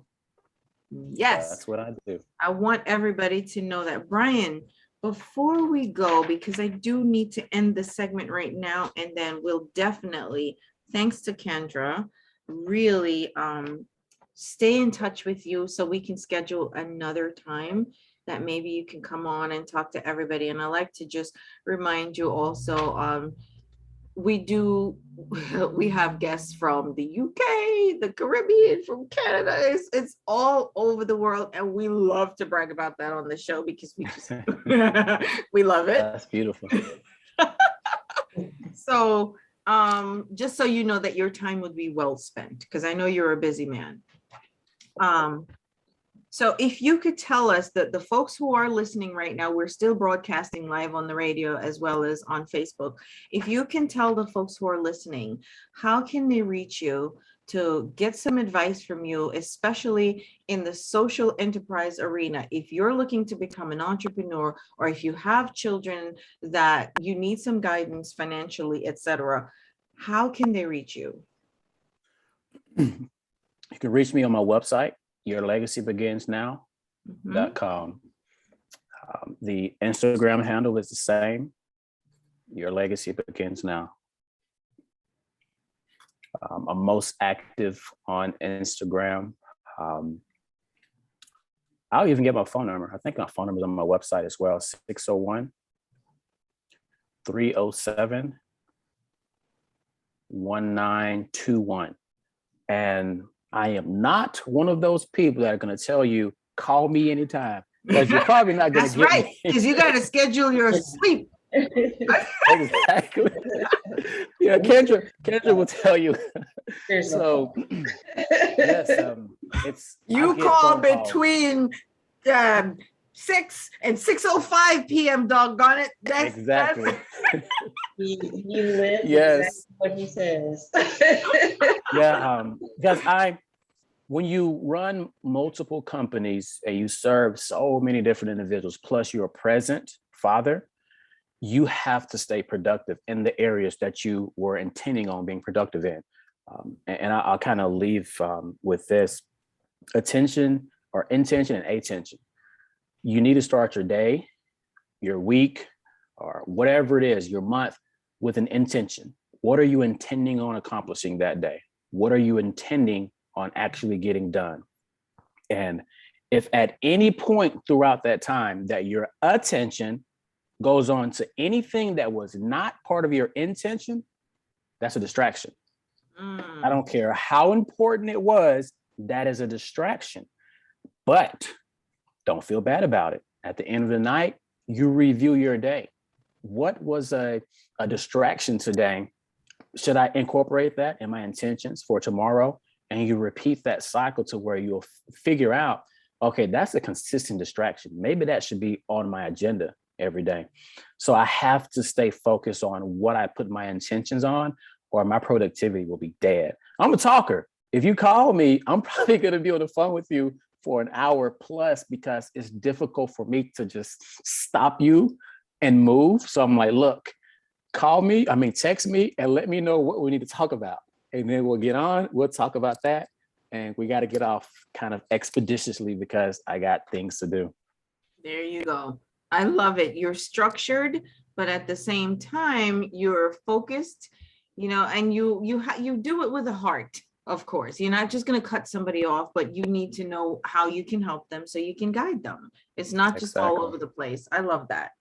Thank you so much. So I'm going to repeat your number as well for folks who are listening. If you do need some assistance and guidance, reach out to Brian, please. Brian Street, his name is. The number for those of you who like to actually talk to someone like I do, because I'm also a talker, which Brian, you can see already. 601-307-1921, everybody. 601-307-1921. And if you'd like to, if you're somebody who doesn't want to talk and you want to check out his information, go on the website. It's yourlegacybeginsnow.com. Okay. And if you like IG, which most people do, go on Instagram and you look, Your Legacy Begins Now. Same name, everyone. It's so easy. You can't miss that. You can't forget it. It's the same information, but I encourage you to, if you want to become an entrepreneur, or if there's some sort of dream or a goal that you have, go for it, and don't be ashamed to ask for help. I know I have my notes here, and Brian, you will be seeing me very soon. So, and I'm very serious about that. So everybody, do what you need to do for your business and for yourself. And as Brian mentioned, also for your mental health, right? Because this stuff is not easy. Far from it. It's not easy, but I want to thank you, Brian, for coming on, spending this time with us, educating us, as well as just being with us. Your presence was splendid. I love it. Yes, I'm not going to forget that. I told you it's infectious. It rubbed off on me. You made my day. I received that. And I appreciate you saying that, because me making your day actually made my day. You made my day. I'm not even going to lie, because I was feeling kind of tired. I was ripping and running all day and all this stuff. And, we do put together this show and we put a lot into it. So sometimes we're humans, we do feel a little low at times. We're low on energy and all that. But you came on and it was so bright that I was like, oh my gosh, he's infectious. I love this. So thank you. Thank For you. And I sure. really Yeah, mean my that. pleasure. But I'm gonna reach back out to you and we can schedule some other time and hopefully, I know you're busy, you'll just let us know what's a good time for you and we will do that again. So thank you for coming. That's great. Thank you for having me. It's been a pleasure. Thank you, Brian. We'll talk soon. Bye bye now. Bye. Miss Kendra. Oh, my dear, I want to thank you so much for coming on, co-hosting today. It's been such an absolute pleasure. You know that. You're like one of my biggest faves, and I'm not gonna lie. You know, I appreciate you from the bottom of my heart. Okay. Same here, Mama, same here. We're, we're like two sides of the same coin. So it's Ah, like, no. I appreciate you from the bottom of my heart. And I told you this before, and I'll tell you again live on radio. You get me. And I appreciate it so much. You get me. And you came on the show with us today, despite all of your busy schedule. You've been sitting here, and I wanted to chat with Brian a lot more. I could talk with Brian forever, but I also want to respect your timing as well, you know, because I know you're a busy lady. You got 50 million things that you put on hold to be here with us. No, no, no. I'm being very serious about that. And that's respect to you. So everybody, again, Kendra is, if you didn't hear at the top of the show, Kendra is a best-selling author herself. Her book comes out as well. It's currently, you can get it on Amazon. And however, you just finished the paperback as well. That's available now on Amazon too. So everything is Take Control of Feeling Better. It's on Amazon. The paperback is ready to go because some people don't have, Kindle or a device. And I was really getting a lot of requests for when is this coming out? And so it's out now. So definitely want to pick it up. Definitely, I am getting a lot of excellent feedback from this book. Of course, it went to bestseller. Of course, you got excellent feedback. It's a bestseller for that reason. Yes. And folks, if you have not picked this book up as yet, go check it out. We're going to repeat the title for you. It's called Take Control of Feeling Better. Okay, Take Control of Feeling Better. And inside the book, Kendra recants her experiences growing up and experience with eating healthy and all that. It's all a part of how you feel better. So you want to check out this book. If you haven't checked it out yet, go ahead and do so. All right, please go on Amazon, etc. Or just go on Google and look it up. Take Control of Feeling Better by C.K. Lewis. All righty. So, and also, my dear, you are multifaceted as well. Your Candy and Wine is your Instagram handle for people to come on and look. If you love wines, and Kendra is the expert on that. It's all a part of her business. She is multifaceted. So you want to check her out. Candy and Wine, CANDYE and Wine. Okay, you come on this show, my dear. I'm gonna plug you to the end. I love right. it. That's what we do here. There's enough to go around. We spread the love. Like I said, we are international. So there are people everywhere that will love you. They will love what Brian do. They will love what Stacey Ann Drummond does. There are different things for different people. And that's why, of course, I'm going to mention all of you guys because there is somebody out there who needs to hear this information on each of you. Okay. And there's people you've had on past shows that I plan to reach out with and form partnerships with for, because they complement the mission, and really like getting people on the road to, you don't have to be strictly, vegan or pescatarian. There's a whole gamut of us in the middle that we just want to, feel better, but it doesn't mean that you have to give up everything. Like you can still be better and drink wine. You can still be better and, and just know what you need to do for you. And I everything. know everybody loves to drink wine, darling. So, and if you don't love to drink wine, maybe because you haven't experienced it yet. So go check out Candy and Wine. Okay. Yeah. And then maybe you might start to love drinking wine. And I don't mean that you should become addicted to the stuff or anything. It's just to do it socially. Okay. And responsibly. All right. Yes. And it complements the candy, which is the food. I've been sticking a lot to like, if you notice like the trend, a lot of things have been like those, been in a bowl and Yes. everything. Because as school started, it started showing a lot of my quick meals. I put I beat my record the other. Yes.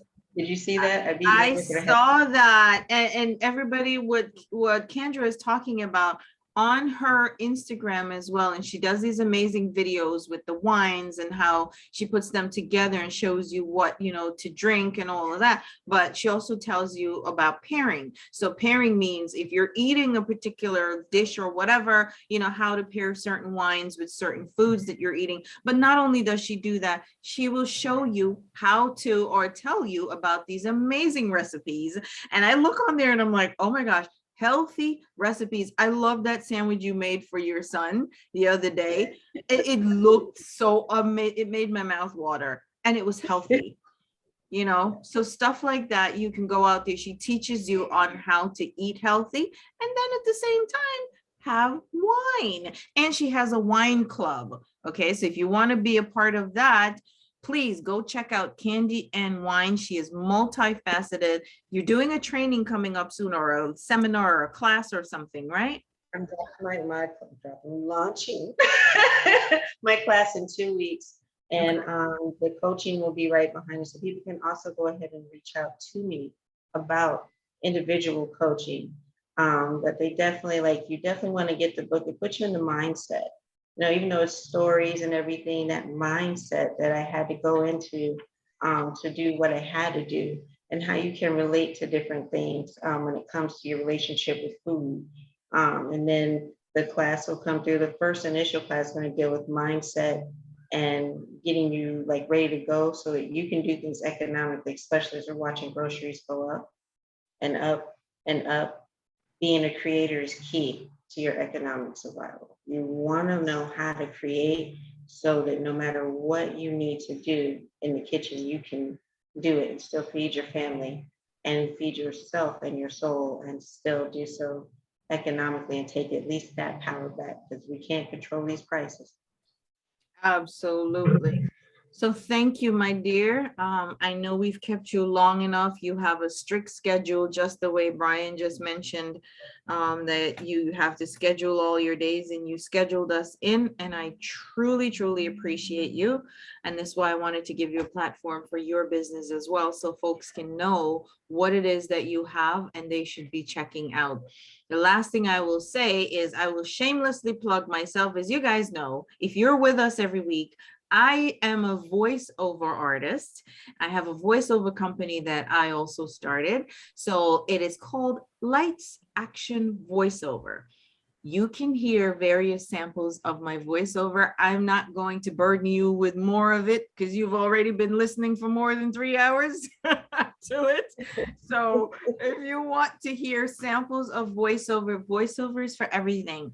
If you have a company, if you have a product that you have and you're making a video about your product and you need voiceover to go with that, a voice to describe your product. If you want a professionally done voicemail, and you need the voice, of course, to go with that, then you're talking about myself. I do commercials as well, different types of commercials. If you've listened to our show, you heard my voice doing the commercials about our show, where we talk about what we talk about on the show. So at the top of the show, you heard me talk about that. And throughout the segments, you hear a voice that comes on. And now it's time for a business spotlight, stuff like that. That's voiceover. Okay, so please reach out to me if you're looking for voiceover work for your product, your business. If you have a spa, a documentary you need done, narration that you're looking for, please reach out to me. My name is Carol Tanya, as you know, and the company is called Lights Action Voiceover. Go to YouTube, Lights Action Voiceover. You see all my samples on Facebook, Lights Action Voiceover, on Instagram, Lights Action Voiceover, on LinkedIn, Lights Action Voiceover. So I am in various different places. Reach out to me. It's been a pleasure working with you today, Kendra. Absolutely. It was always a pleasure. Always a pleasure. Let's not forget Reese's Paint and Sip coming up And over Racy, there in Coral Springs. It's gonna be in Coral Springs. And let's see, do you have it's at the paint bar. The paint bar. the So we'll paint definitely- bar. That's Yeah. right. Reese's Paint and Sip. And if you guys are not certain of what that is, it's Reese has a paint and sip. It's at the paint bar. You go in, she has everything nicely laid out for you. It's gorgeous. She's got the wines there, or whatever it is you want to sip while you are painting, the supplies, the ambiance, the music, everything is there at the paint and sip, at the paint bar. And also, if you really want more information about that, go on our IG page on Let's Connect. It is on our Instagram. It is also on Let's Connect YouTube page. So go check it out. The information is posted there. If you're looking for a fun night, something relaxing and fun to do with friends or with your spouse or just with the girls or just with the boys, you know, it doesn't matter. It's both male, female, and it's wonderful. Okay. And So they come out. yes, come on out and have fun. And it is COVID safe. She makes sure that she follows the rules. She's very vigilant when it comes to that. She's very careful with that. So you will have a good time, everybody. Make sure you check out the paint bar. If you're in Florida, South Florida, check it out. Yes. You want to go by, okay? But check it out on our Let's Connect page on Instagram or on Facebook for the address, the phone number, everything at the paint bar. Yes. So with that, everybody, we love you. We love our amazing co-hosts who joined us live and sent in all of their questions to us. We love you for being with us. Hey, Edna, for joining us. May, Shu, Yoli, all of our friends who stuck with us this evening. We love you. I live for all of your questions and your comments and stuff. And you take time out of your busy evening to come sit with us and chat with us. Love you. Thank you. Again, this is the show that's called Let's Connect, the show where you find more compassion, more empathy, and less judgment. Let's Connect. Come on back next Monday, 6 p.m. to 9 p.m. Eastern Standard Time. We're here on myturnradio.com and on our Facebook page live. We love you, everybody. See you. Thank you. Have a wonderful night. See you next week. Bye, everybody.